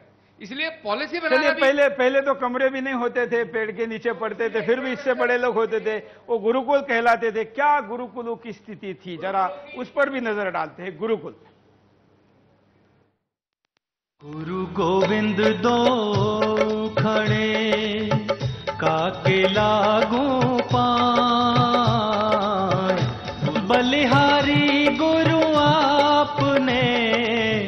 गोविंद दियो बताए कबीरा, गोविंद दियो बता। 5 सितंबर को डॉक्टर सर्वपल्ली राधाकृष्णन के जन्म दिवस को हम सभी शिक्षक दिवस के रूप में मनाते हैं, शिक्षकों को सम्मान देते हैं। पर आज के शिक्षक और शिक्षा प्रणाली दोनों में काफी बदलाव आ चुका है। आज हम गुरु और शिष्य की परंपरा के बारे में सोचें और इतिहास की किताबों से गुजरें तो दृष्टि और सम्मान के मायने पूरी तरह से बदल जाते हैं। क्योंकि भारतीय संस्कृति में गुरु सब कुछ है। कबीर ने गुरु को ईश्वर से भी ऊपर माना है। गुरु गोविंद दोऊ खड़े काके लागू पाए, बलिहारी गुरु आपने गोविंद दियो बताए। यानी ईश्वर के बारे में ज्ञान देने वाला ईश्वर से भी बड़ा है और उसी के चरण स्पर्श पहले करना चाहिए। वहीं गुरु द्रोणाचार्य और उनके शिष्य एकलव्य की गुरु भक्ति से सभी परिचित हैं। एकलव्य ने गुरु दक्षिणा में हंसते हंसते अपना अंगूठा काट कर दे दिया था। भारतीय दर्शन तो इन्हीं उदाहरणों से भरा हुआ है। छत्रपति शिवाजी जैसा योद्धा खड़ा करने वाले उनके गुरु समर्थ रामदास ही थे और महान राजा चंद्रगुप्त मौर्य के पीछे उनके गुरु चाणक्य ही खड़े थे। पहले गुरुकुल परंपरा थी। शिष्य गुरु के साथ ही गुरुकुल में रहते थे और शिष्य के उच्च कोटि के चरित्र का निर्माण होता था। पर अब शिक्षा पूरी तरह से जानकारी ही देने का माध्यम बन गई है। शिक्षा और कुछ शिक्षकों का नैतिकता से रिश्ता टूट गया है। दिल्ली के पब्लिक स्कूलों और अनुदान प्राप्त स्कूलों में हिंदी, संस्कृत नहीं पढ़ाई जाती, बल्कि दूसरी भाषाओं के रूप में फ्रेंच, जर्मन, स्पेनिश और जापानी भाषाएं पढ़ाई जाती हैं। 8वीं कक्षा के बाद भारतीय भाषाओं का अध्ययन समाप्त हो गया है, जबकि दिल्ली विद्यालय अधिनियम 1973 के अनुसार यानी 3 भाषाओं को पढ़ाना अनिवार्य है। भारतीय समाज का जितना विकास संस्कृत ने किया है, उतना विश्व की किसी भाषा ने नहीं किया है। एक और भारत मानव संसाधन का हब बनते जा रहा है और भारत में अध्यापकों का संकट है। देश के 17 IIT के पास 40% टीचरों की कमी है। समय बदल रहा है और समय के साथ गुरुकुल हॉस्टल बन गए हैं। आज का वैज्ञानिक युग है। युवा पश्चिमी सभ्यता से प्रभावित है। भावनाएं नहीं, अब तर्क महत्वपूर्ण हो गए हैं।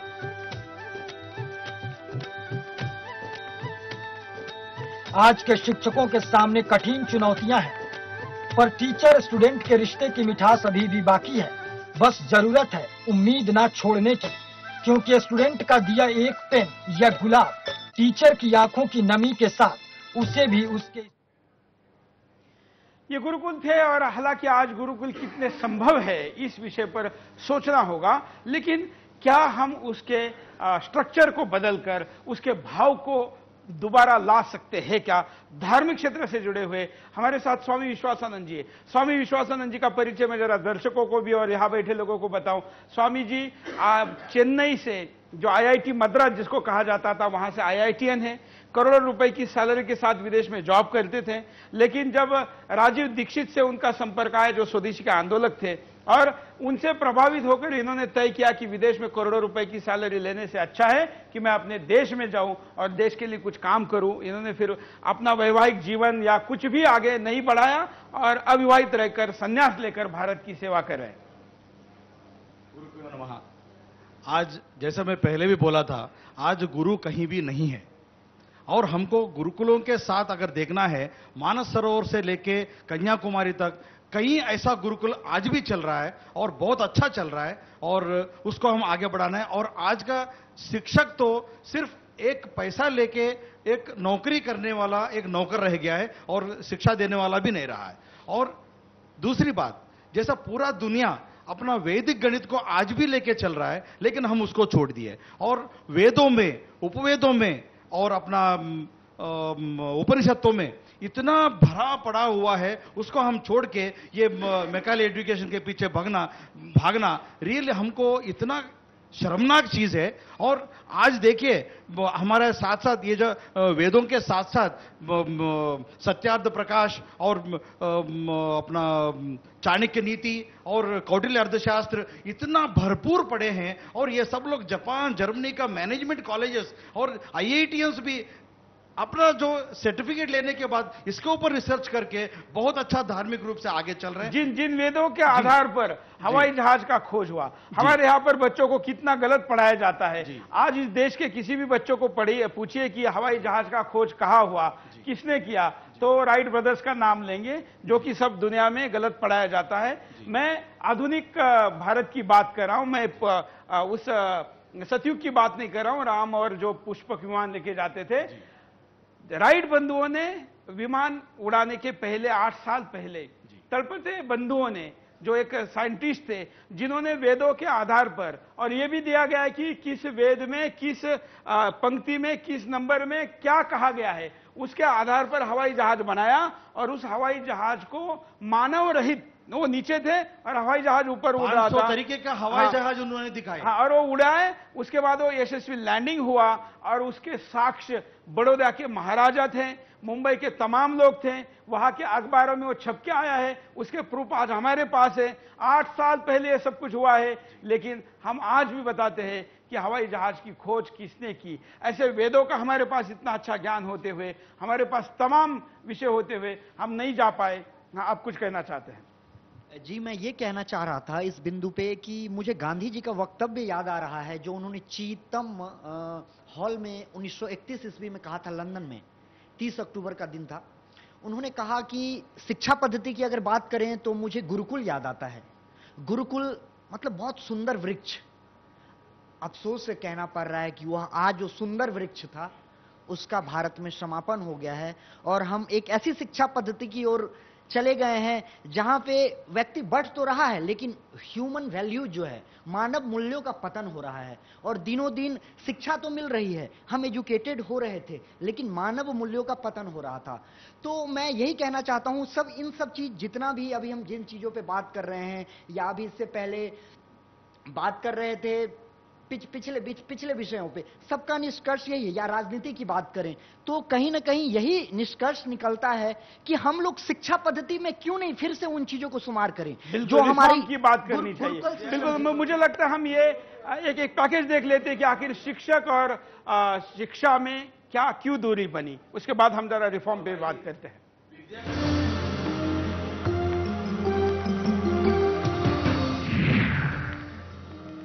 शिक्षा के क्षेत्र में हो रहे आमूल परिवर्तनों और अन्य कार्यों की जिम्मेदारी से शिक्षक की शिक्षा से दूरी बढ़ती जा रही है, क्योंकि शिक्षक अपनी जिम्मेदारियों को भूलकर विद्यालय के अन्य कार्यों में व्यस्त रहते हैं। गौरतलब है कि शिक्षक बच्चों को पढ़ाना छोड़ विद्यालय के निर्माण और मध्य आहार में लगे रहते हैं। यही कारण है कि शिक्षक अपनी मूल जिम्मेदारी को निभाने में असफल रहते हैं। शिक्षक को अगर शिक्षक ही रहने दिया जाए तो वो अपनी कर्तव्यों का सही से निर्वहन कर पाएंगे। साल 2004 में राजकीय उच्च प्राथमिक विद्यालय जाटव बस्ती के प्रधानाध्यापक रहे पूरणमल जाटव को तत्कालीन राष्ट्रपति डॉक्टर APJ अब्दुल कलाम ने राष्ट्रीय शिक्षक अवार्ड से सम्मानित किया था। जाटव का कहना है कि सरकार ने पोषाहार निर्माण, राष्ट्रीय कार्यक्रम आदि इतर गतिविधियों का बोझ लादकर शिक्षकों को शिक्षा से दूर कर दिया है। शिक्षकों को अध्यापन से ज्यादा चिंता अन्य गतिविधियों को समय रहते पूरा करने की रहती है। इससे शिक्षण कार्य प्रभावित होता है। इतना ही नहीं, साल 2006 में राष्ट्रपति अवार्ड से सम्मानित शिक्षक वीरेंद्र पांडा का कहना है कि सरकारें नित्य नए नवाचारों के फेर में शिक्षा की नींव प्रारंभिक शिक्षा को भूल गई है। प्राथमिक शिक्षा को माध्यमिक विद्यालयों में एकीकृत करने से शिक्षा का मजबूत आधार कमजोर पड़ गया है। 2003 में खेरी शीश गांव के प्राथमिक विद्यालय के शिक्षक धर्मराज जागिंड को तत्कालीन राष्ट्रपति KR नारायणन ने राष्ट्रीय शिक्षक अवार्ड से सम्मानित किया था। उनका कहना है कि शिक्षा से नजदीकी बनाए रखने के लिए निजीकरण नहीं, गुरुकुल जैसी विद्या लागू करने की आवश्यकता है, ताकि शिक्षक शिक्षा के प्रति समर्पित रह सकें। यही वजह है कि आज शिक्षक शिक्षा से बहुत दूर चले गए हैं। ऐसे में सरकार को भी इन तथ्यों पर सोचने की जरूरत है। अगर शिक्षक विद्यालय के अन्य कार्यों में ही व्यस्त रहेंगे तो शिक्षा का स्तर गिर जाएगा। Bureau report, Sudarshan news. आप कुछ कहना चाहती हैं? हाँ, ये बिल्कुल सत्य है कि हमें बहुत सारे और कामों में उलझा दिया जाता है और शिक्षा के लिए जो टाइम एलोकेटेड होता है वो हम पूरा नहीं कर पाते हैं। और इसके अतिरिक्त जो कंपल्सरी प्रमोशन कर देते हैं बच्चों की 8th तक, उससे भी शिक्षा का स्तर तेजी से गिर रहा है। बच्चा जब 9th में आता है तो उसे कुछ भी नहीं आता होता। बिल्कुल। हाँ, आप कुछ कहना चाहते हैं? मैम की बात से मैं बिल्कुल सहमत हूँ, क्योंकि उनको बेसिकली सिखाया ही नहीं गया कि अभी उन्होंने डर के मारे ये सुसाइड केस कर लेते हैं बच्चे फेल हो जाने के बाद, मतलब फेल होने से इतना डरते हैं कि क्या हो गया फेल की सुसाइड हो गए। तो इस चीज से गवर्नमेंट ने 8 कर दिया कंपलसरी। बिल्कुल, मैं इस मुद्दे को थोड़ा गंभीरता से लेना चाहूंगा। भारत में रोज 7 बच्चे आत्महत्या करते हैं। कितनी दुखद बात है कि भारत में परिवार की व्यवस्था इतनी अच्छी होते हुए, शैक्षणिक क्षेत्र सामाजिक होते हुए, यहां पर 7 बच्चे रोज। कई देश ऐसे हैं जहां पर साल में 7 बच्चे नहीं करते, हमारे यहां पर रोज 7 बच्चे आत्महत्या करते। आप क्या मानते हैं? आप एक विद्यार्थी हैं। मैं यही मानता हूं कि बेसिकली उनको डर लगता है पता नहीं किस चीज से, और डर इसी चीज से लगता है कि जो टीचर है उस चीज को पता नहीं क्यों नहीं टीच करते, वो मोरल एक्टिविटीज को क्यों नहीं लेके आते बच्चों के साथ। क्या केवल टीचर का डर है या माँ बाप का भी है? सर दोनों डर है। सर टीचर का सबसे बेसिक डर ये होता है कि टीचर का अगर मैंने कम नंबर लाया तो टीचर मुझे या तो डंडे से मारेगा या किसी चीज से मारेगा, पहली बात तो। और सेकंड ये है कि वो जब घर जाते हैं तो पेरेंट्स पूछते हैं कि नंबर कैसे आए, वो कहते हैं कि पापा अभी कम नंबर हैं। तो फिर वहाँ पापा लोग डर आते हैं, मम्मी लोग डर आते हैं, तो उनमें एक डर हो गया है। उस डर को निकालना है तो मोरल एक्टिविटीज जैसे आज मोदी जी ने किया, इंटरेक्शन करके ही डर को निकाला जा सकता है। और मोदी जी ने जो आज किया, कॉन्फ्रेंस पे किया, मैंने 5 स्कूलों में विजिट किया। आज मैं NSIT से कर रहा हूँ बीटेक। हमारे यहाँ भी प्रोजेक्टर पे दिखाया गया, बट जो स्कूलों में दिखाया गया। मैं आपसे बात करना चाहूंगा पीछे।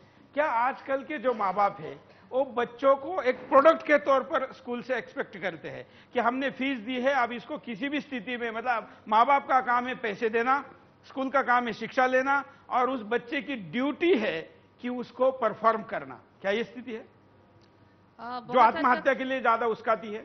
बहुत हद तक ये स्थिति है और इस स्थिति को बदला जा सकता है। कुछ साल पहले जब ये नो डिटेंशन पॉलिसी नहीं थी तो उस समय भी बच्चे अच्छा परफॉर्म कर रहे थे, और इस समय जो बहुत ज़्यादा प्रेशर है कि आपके पास 90% आपने मार्क्स लाने हैं, 99% मार्क्स लाने हैं, इतने मार्क्स नहीं हुए तो आपका कुछ नहीं बनेगा।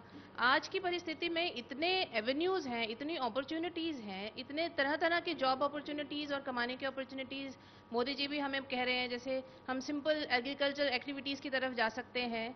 तो मतलब एजुकेशन का होना चाहिए, ना कि आपने कितने मार्क्स लाए और उस मार्क्स से अगर आपका 1% कम हो गया तो कहीं ना कहीं आप फेल हो गए। तो ये वाला जो एक अननेसेसरी प्रेशर है ना बच्चों का, और जो दिल्ली में अखबारों में हम देखते हैं जब एडमिशन की लिस्ट खुलती है तो जो दिल्ली NCR में पहला आया उसका भी वेटिंग लिस्ट में नाम था। तो ये कंपटीशन भी उसके लिए लगता है कि मैंने जो कुछ किया वो यहाँ आके बहुत नेगेटिव है। तो ये पेरेंट्स पे भी प्रेशर है और अनफॉर्चुनेटली अब सिस्टम में टीचर्स पे परफॉर्मेंस का प्रेशर कम हो गया है, क्योंकि आपने पहले मेरे मदर जो है वो टीचर थी, तो घर में अक्सर ये डिस्कशन होती थी कि हम इस बार हमारा इतना परसेंटेज आया, तो उनका जो परफॉर्मेंस की एक बहुत बड़ा मापदंड ये होता था कि कितने बच्चे पास हुए क्लास के। अब क्योंकि कंपलसरी पास कर ही देने हैं तो इसलिए टीचर्स भी कहीं ना कहीं लैक्स हो गए हैं। बच्चों को भी पता है हम नहीं पढ़ेंगे तो भी पास हो जाना है। आप मानिए 12वीं क्लास का पास किया हुआ बच्चा ना ढंग से कोई भी भाषा को लिख बोल सकता है, ना किसी तरह की वो पढ़ाई में किसी भी तरह से निपुण नहीं। ये ऐसा कहा जाता है, आप मैनेजमेंट से है, ऐसा कहा जाता है कि बहुत ज्यादा स्कूलों के दुकान खुल चुके थे और लेकिन नीचे से बच्चे उतने परसेंटेज में ऊपर नहीं आ रहे थे, तो दुकान पूरा भरना चाहिए, माल पूरा बिकना चाहिए, सीट सारे भरने चाहिए, इसलिए पॉलिसी रखो कि जितने बच्चे नीचे से आते हैं उनको ऊपर भेज दो। मैं आपको अभी एक उदाहरण देता हूं। जो राइट टू एजुकेशन एक्ट आया है उसमें एक पॉलिसी ये रख दी कि 8वीं क्लास तक आपने बच्चों को फेल नहीं करना, चाहे वो पेपर खाली भी छोड़ के आ जाए। और कई बार ये भी देखा गया है कि उस बच्चे ने लिख दिया मास्टर को कि अगर हिम्मत है तो फेल करके देगा, खाली कॉपी छोड़ के जा रहा हूं। उसका परिणाम कपिल सिब्बल ने किया है। हाँ, और उसका परिणाम ये निकला है कि अभी मैंने राइट टू एजुकेशन एक्ट, उसमें इंफॉर्मेशन एक्ट में एक एप्लीकेशन लगाई जिसमें दिल्ली के 1100 स्कूलों से मुझे इंफॉर्मेशन मिली और 8th क्लास तक बच्चा पास होकर चला जाता है, 9th में जाकर 90% बच्चा फेल हो जाता है। उसका कारण यह है कि उसे पता है कि 8th क्लास तक मुझे पास करना है, 9th में जाकर जब उसको मार्क्स की बात की जाती है तो, और उसमें भी अब इतना बच्चा भी तब हुआ है कि हमारे यहाँ 2 प्रकार के पेपर होते हैं, एक एसए और एक एफए। एसए में 60 नंबर होते हैं और एफए होता है 40 नंबर का। पहले उस 40 में से ही 33 मार्क्स लेके बच्चा पास हो जाता था। अब पहली बार ऐसे किया कि उस 60 में से 15 नंबर लाना जरूरी है, तब जाकर के 90% बच्चा फेल हुआ है। तो सरकार की पॉलिसियां आप देखें, दिल्ली का ही आप उदाहरण ले लें, आजादी को 68 साल हो गए और दिल्ली आज भी टेंटों में स्कूल चल रहे हैं, आज भी खुले आसमान के नीचे चल रहे हैं, आज भी यहाँ की महिलाएं, शिक्षा पॉलिसी कुछ नहीं है और हर बार कोर्ट को हस्तक्षेप करना पड़ता है। ये पॉलिसी जो है कभी भी 68 साल में किसी भी सरकार की शिक्षा प्राथमिकता नहीं रही। आज पहली बार मुझे लगता है कि इस देश को कोई ऐसा प्रधानमंत्री मिला है जिसकी प्राथमिकता शिक्षा रही और कुछ अब सुधार देखने को हमको मिलेगा। तो इसमें जो सरकारी तंत्र में बैठे हुए लोग हैं उनकी बहुत बड़ी जिम्मेदारी थी कि शिक्षा को जो आज उन्होंने बनाया है उसमें उनका बहुत बड़ा मतलब अभी हम थोड़ा सा उस मुद्दे से आगे आ चुके हैं कि क्या नापास न करना ठीक है। थोड़ा हम इस पे वोटिंग जरा सबको वाइड एंगल में दिखाए कि क्या नापास न करना मतलब सबको पास कर दो, ये पॉलिसी ठीक है? जिसको ठीक है, अच्छी लगती है, वो हाथ ऊपर करे कि सबको पास करना ठीक है। आप सबका विरोध है? सबका विरोध है कि ये पॉलिसी विरोध है, गलत सबका विरोध है। ऐसा अगर है तो फिर भी अगर ऐसा होने के बावजूद भी अगर ये पॉलिसी बनी हुई है तो इसका मतलब इसके पीछे का उद्देश्य क्या है? क्योंकि मैनेजमेंट को नहीं लगता, विद्यार्थी को नहीं लगता, खुद विद्यार्थी जो इसमें पढ़ता है वो भी चाहता है कि किसी भी तरीके से वो कंपटीशन में उतरे। नापास होता है तो चलेगा, लेकिन उसके पास नापास का निर्णय हो। फिर भी ये पॉलिसी क्यों चल रही है? हमें कॉलर के पास चलते हैं। जय हिंद। मेरा नमस्कार। बोलिए। मैं याद दिलाना चाहता हूं अपने देशवासियों को कि एमए, पीएचडी, ये मैट्रिक की डिग्री प्राचीन समय में नहीं हुआ करती। जब पुराण और वेदों की रचना हुई,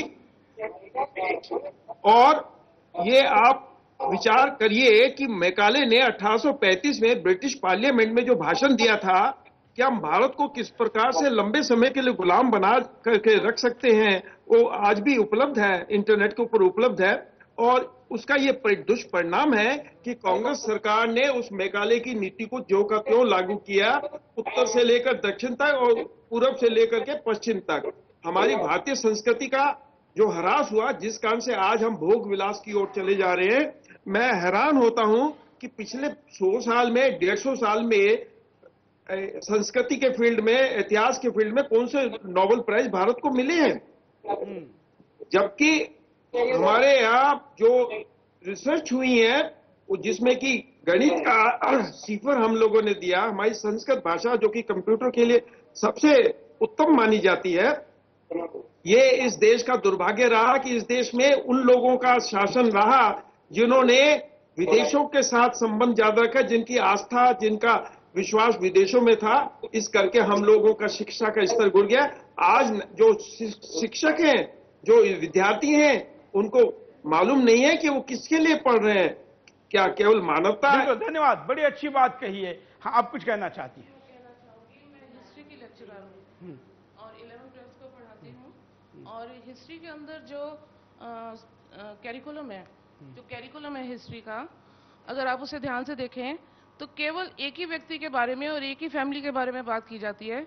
इन्होंने आजादी दिलाई और जो लाखों लोग और खत्म हो गए, पीढ़ियां खप गई, उनका कोई नाम ही नहीं लेता है। और हिस्ट्री जो है on the whole ancient India से लेके मॉडर्न इंडिया तक बिल्कुल एक तरफा है और कम्युनिस्ट लाइंस पे है। और जो ब्रिटिशर्स लिखे गए, आप पढ़ाती है जी, तो आप जब पढ़ाती है, आप जो बता रही जिसमें आपकी आपत्ति, आपने कभी विरोध दर्ज कराया? सर किसको कराएं? किसको कराएंगे जी, जिसके बात कराना वही बैठा हुआ है जी, बिल्कुल। मैं बहुत बार पूछता हूं, आजकल सोशल मीडिया में मैंने पिछले दिनों जो डाला था, जिसपे हम जल्दी एक कार्यक्रम भी लाने वाले हैं, इतिहास की आप बात कर रही है, एक साथ 2 कैरेक्टर महान कैसे हो सकते हैं? जिस औरंगजेब ने मूर्तियां तोड़ी और जिसको शिवाजी महाराजा मराठों के खिलाफ उन्होंने युद्ध किया, दोनों को आप महान कैसे दिखा रहे हैं? इधर एक तो अकबर महान होगा या महाराणा प्रताप महान होगा, दोनों को आप महान दिखाने की कोशिश कर रहे हैं। क्यों? क्योंकि अब शिक्षा से कम्युनलिज्म नहीं होना चाहिए, यह नई पॉलिसी आई है। महाराष्ट्र में अफजल खान एक कैरेक्टर है और शाहिस्ते खान एक कैरेक्टर है और तमाम ऐसे कई कैरेक्टर हैं जो शिवाजी महाराज, क्योंकि महाराष्ट्र में शिवाजी महाराज के विषय में ज्यादा पढ़ाया जाता है, वैसे देश में पढ़ाया जाना चाहिए, लेकिन वहां पर यह कहा गया कि शिवाजी महाराज ने उनका पेट फाड़ा, ये नहीं पढ़ाना चाहिए क्योंकि ऐसा पढ़ाने से बच्चों के मन में कम्युनल भावना बढ़ती है, जातीय भावना बढ़ती है, मुसलमान हिंदू में भेद फैलता है, तो अब ऐसा ना पढ़ाओ। तो अब ये क्या पढ़ाओ?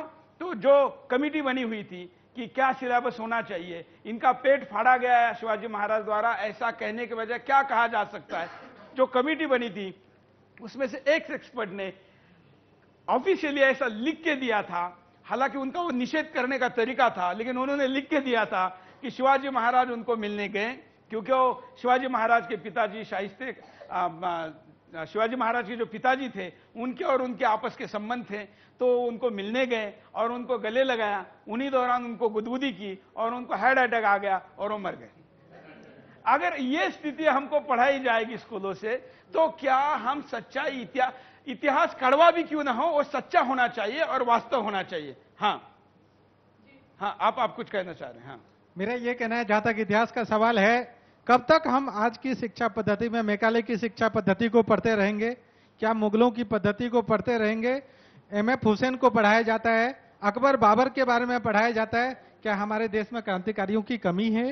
क्या हमारे देश में भगवान राम के बारे में नहीं पढ़ाना चाहिए? शिवाजी के बारे में नहीं पढ़ाना चाहिए?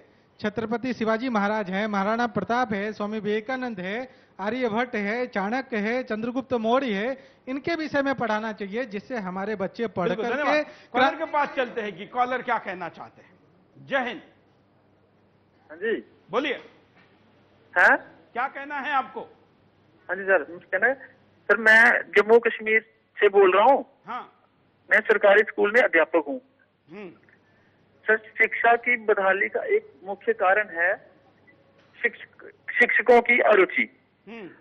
जो अच्छे शिक्षक हैं, अच्छा पढ़ाते हैं, परंतु रिजर्वेशन इन प्रमोशन या कोटा की वजह से कम काबिल लोग प्रमोशंस लेकर उच्च पद पर पहुंच जाते हैं, और जो ज्यादा क्वालिफाइड हैं और मेरिटोरियस टीचर हैं, उनके मन में एक क्रोध रहता है और वो शिक्षा के कार्य को पूरा मन से नहीं करते हैं। बिल्कुल, धन्यवाद। ये भी एक पहलू इन्होंने बताया। अगले कॉलर के पास चलते हैं, जरा जल्दी जल्दी अपनी बात को कहें। जय हिंद। जय हिंद सुरेश जी। बोलिए।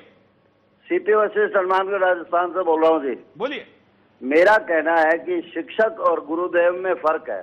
सुरेश जी, मैं 41 वर्ष पूर्व आपको ले जाता हूँ। जब मैं 8वीं 9वीं और 10वीं में पढ़ता था, हमारे गुरु थे नवल किशोर रस्तोगी। जब वो क्लास में आते थे और नीम की छड़ी जो है उतरवा के नीम से और रख देते थे मेज के ऊपर। हमने 3 साल जब व्यतीत कर दिए, जब जाने लगे 10वीं क्लास पार करके, तो हमने कहा गुरुजी, छड़ी देख के हम डरते रहे 3 साल, इसके पीछे क्या कारण है? तो उन्होंने एक ही बात हंस के कही कि बेटा कुछ नहीं, तुम इससे डरते रहे, मैं तो इससे दातुन करता रहा। ये शिक्षा, ये गुरु अब नहीं है, मेरा इतना ही मानना है। धन्यवाद। धन्यवाद। अगले कॉलर के पास चलते हैं। जय हिंद। जय हिंद सुरेश जी। बोलिए। हेलो। हाँ, बोलिए। हाँ सर, मैं इकबाल अब्दुल्ला बोल रहा हूँ गुजरात से सर। बोलिए इकबाल भाई। हाँ सर, मैं ये कहना चाहता हूँ, आज ये प्रोग्राम बहुत अच्छा आपने दिखा रहे हैं सर, और मैं आपके मेहमान का भी स्वागत करता हूँ सर। सर, मैं इस प्रोग्राम के बारे में ये कहना चाहता हूँ कि हमारे देश के अंदर सर सबसे बड़ी जिम्मेदारी माता की होती है, उसके बाद माता पिता और उसके बाद टीचर की होती है, और ये 3 के ऊपर बच्चे का भविष्य निर्भर होता है सर। अगर माँ बाप, अगर बच्चे को 5 साल तो बच्चा जब पैदा होता है तो माँ की जिम्मेदारी होती है कि वो उसकी शिक्षक बन के रहे। बिल्कुल, और हमने माँ बाप के विषय पर भी यहाँ पर चर्चा की है। अब हम यहाँ पर रुकते एक छोटे से ब्रेक के लिए, ब्रेक के बाद दोबारा आएंगे। बिंदास बोलचाल।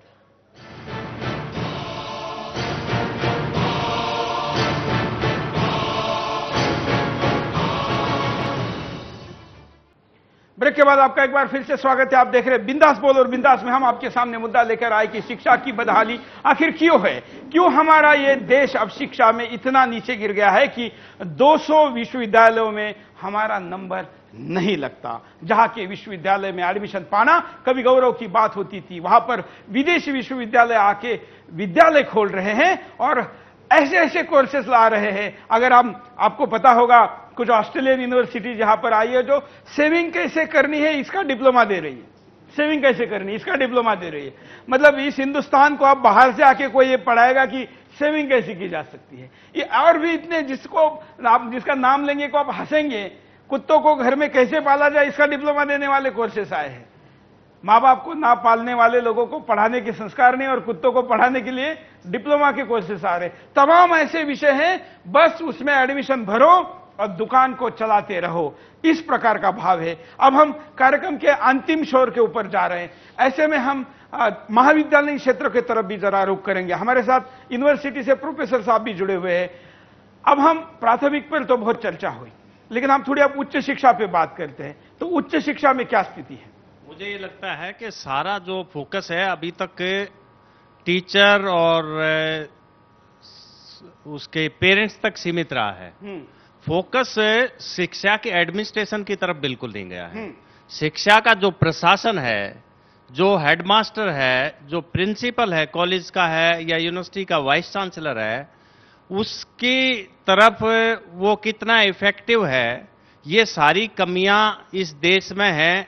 उसके बावजूद भी मोदी जैसा नेता है तो हमें उम्मीद है कि बहुत कुछ हो सकता है।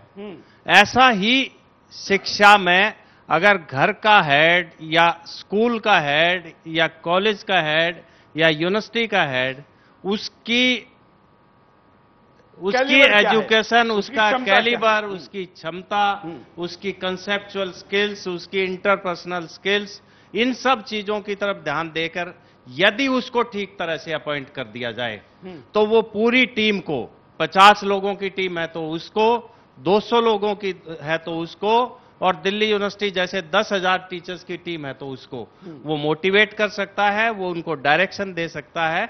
यदि उसके क्या आप लोग मानते हैं कि आज जो मोदी का पूरा कार्यक्रम हुआ उसका मोटिवेशन में उपयोग होगा? जबरदस्त मानते। जरा हम एक बार उसको देख लेते हैं। प्रधानमंत्री का प्रमुख मुद्दे उनके भाषण में उन्होंने क्या कहे उसको देखते हैं, उसके बाद आगे की चर्चा करते हैं। मैं भी शरारत करता था। मैं एक बता दूं कैसी। तो किसी के यहां शादी ऐसी होती और शहनाई वाले बजाते तो हम 2-3 दोस्त थोड़े शरारती थे।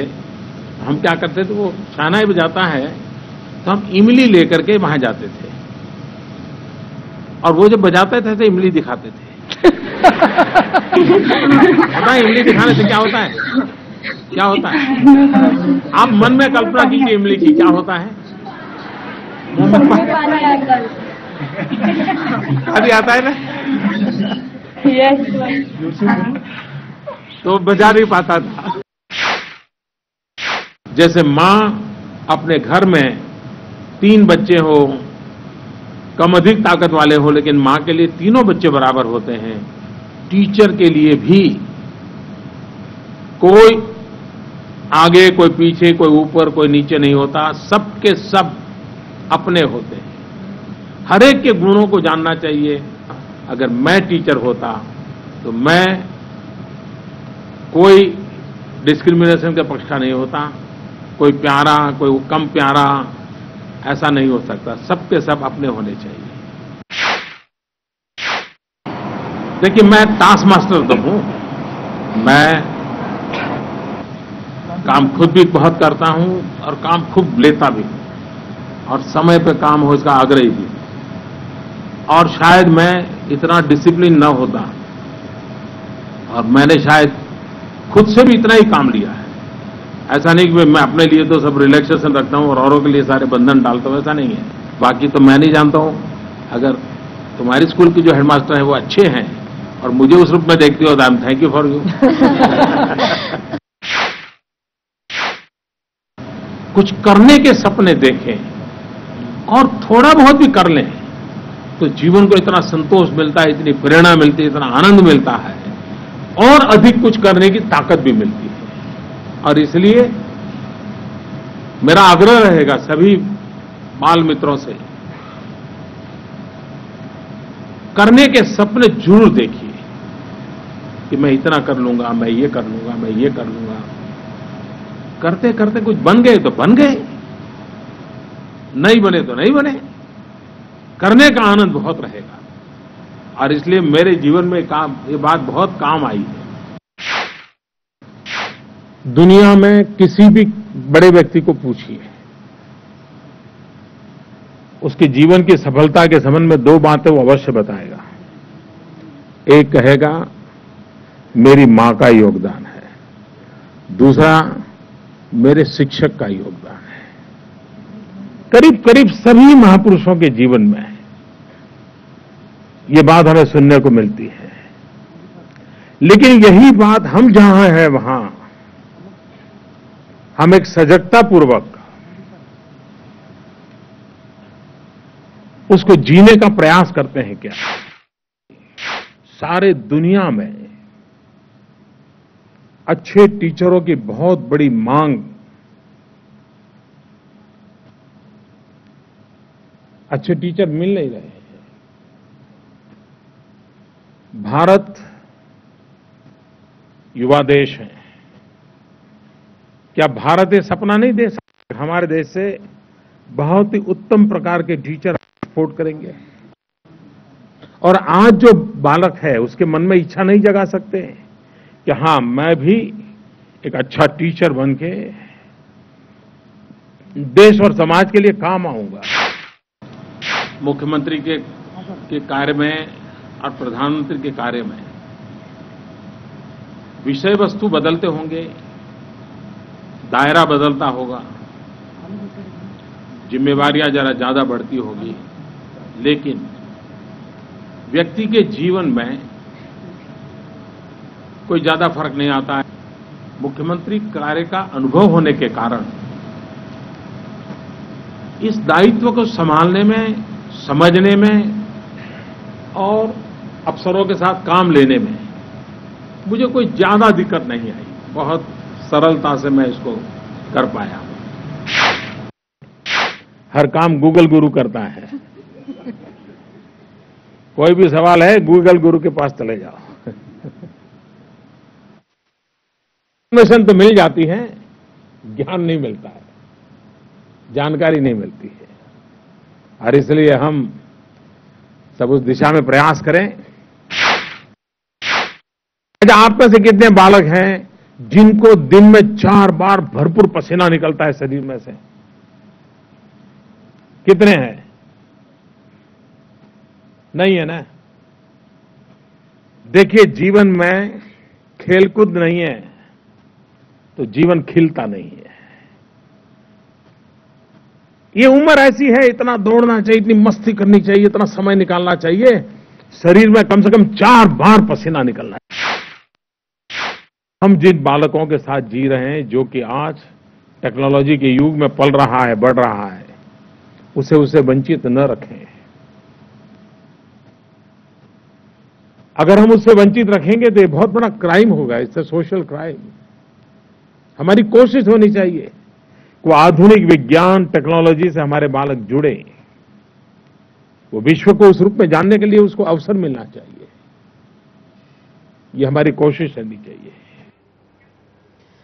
वैसे तो नरेंद्र मोदी ने आज बच्चों को खेलने से लेकर इतनी बड़ी बड़ी बातें बताई।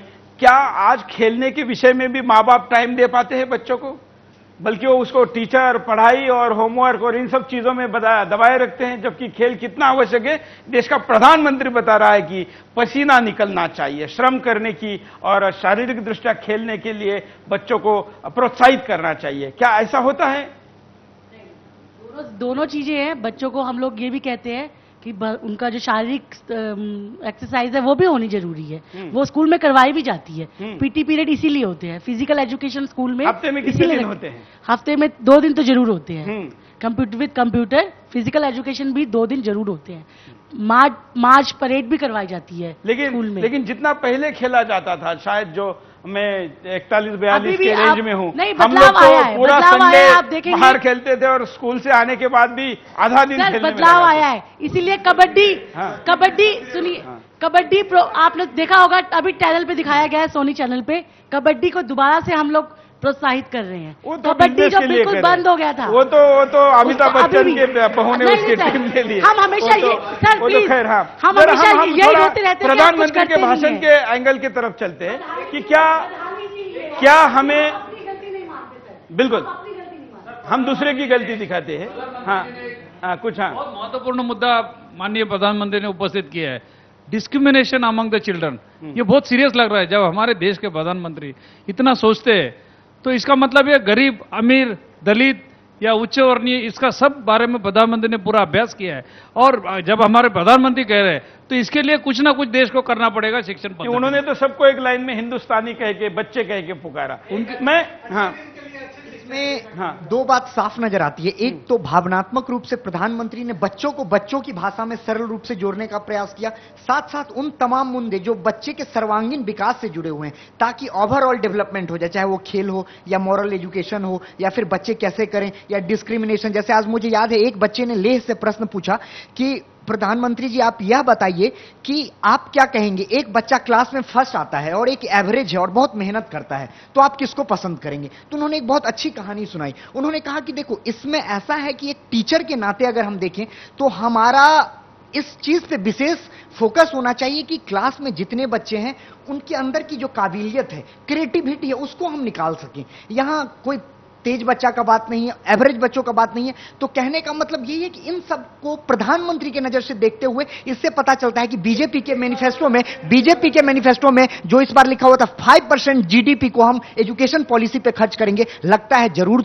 और अच्छे दिन की संभावना नजर आ रही है।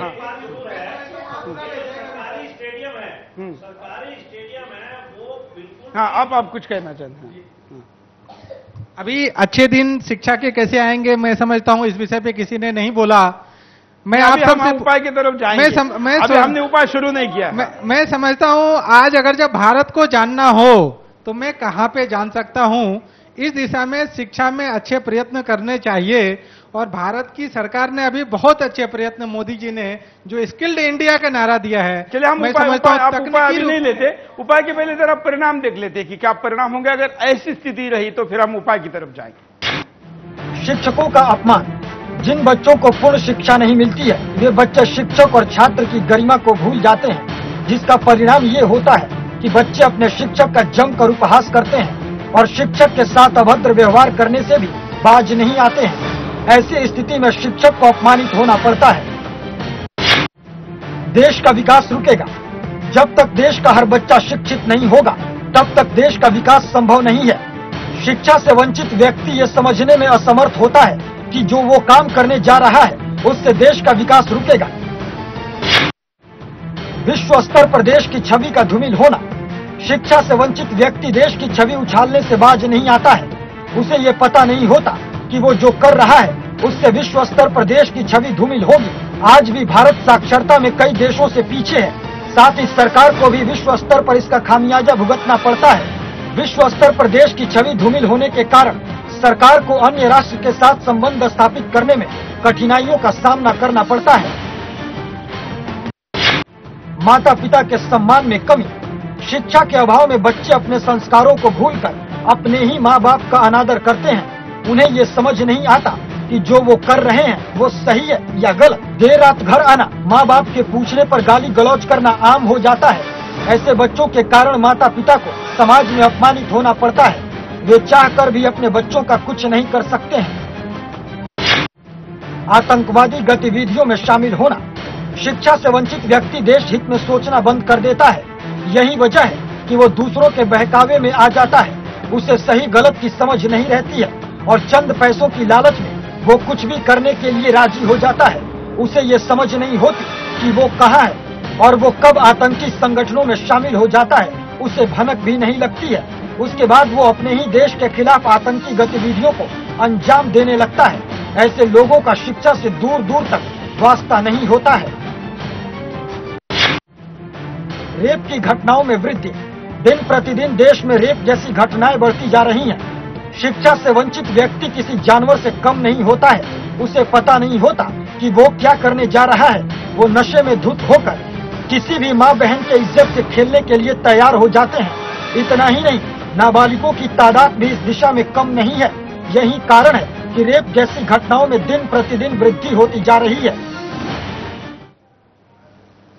चलिए हम सारे पैनल के पास आएंगे और कहेंगे कि एक लाइन में सिर्फ एक उपाय बताना है, एक उपाय दोबारा किसी ने नहीं बताना है। आप क्या उपाय बताएं? मैं ये कहना चाहता हूँ कि स्कूलों या कॉलेजों में इंग्लिश के साथ साथ हिंदी पे भी ज्यादा जोर देना चाहिए। इस वजह से बच्चों को रटना ना पड़े अपने किताबों को, वो खुद सिर्फ उपाय वो खुद समझ सके अपना।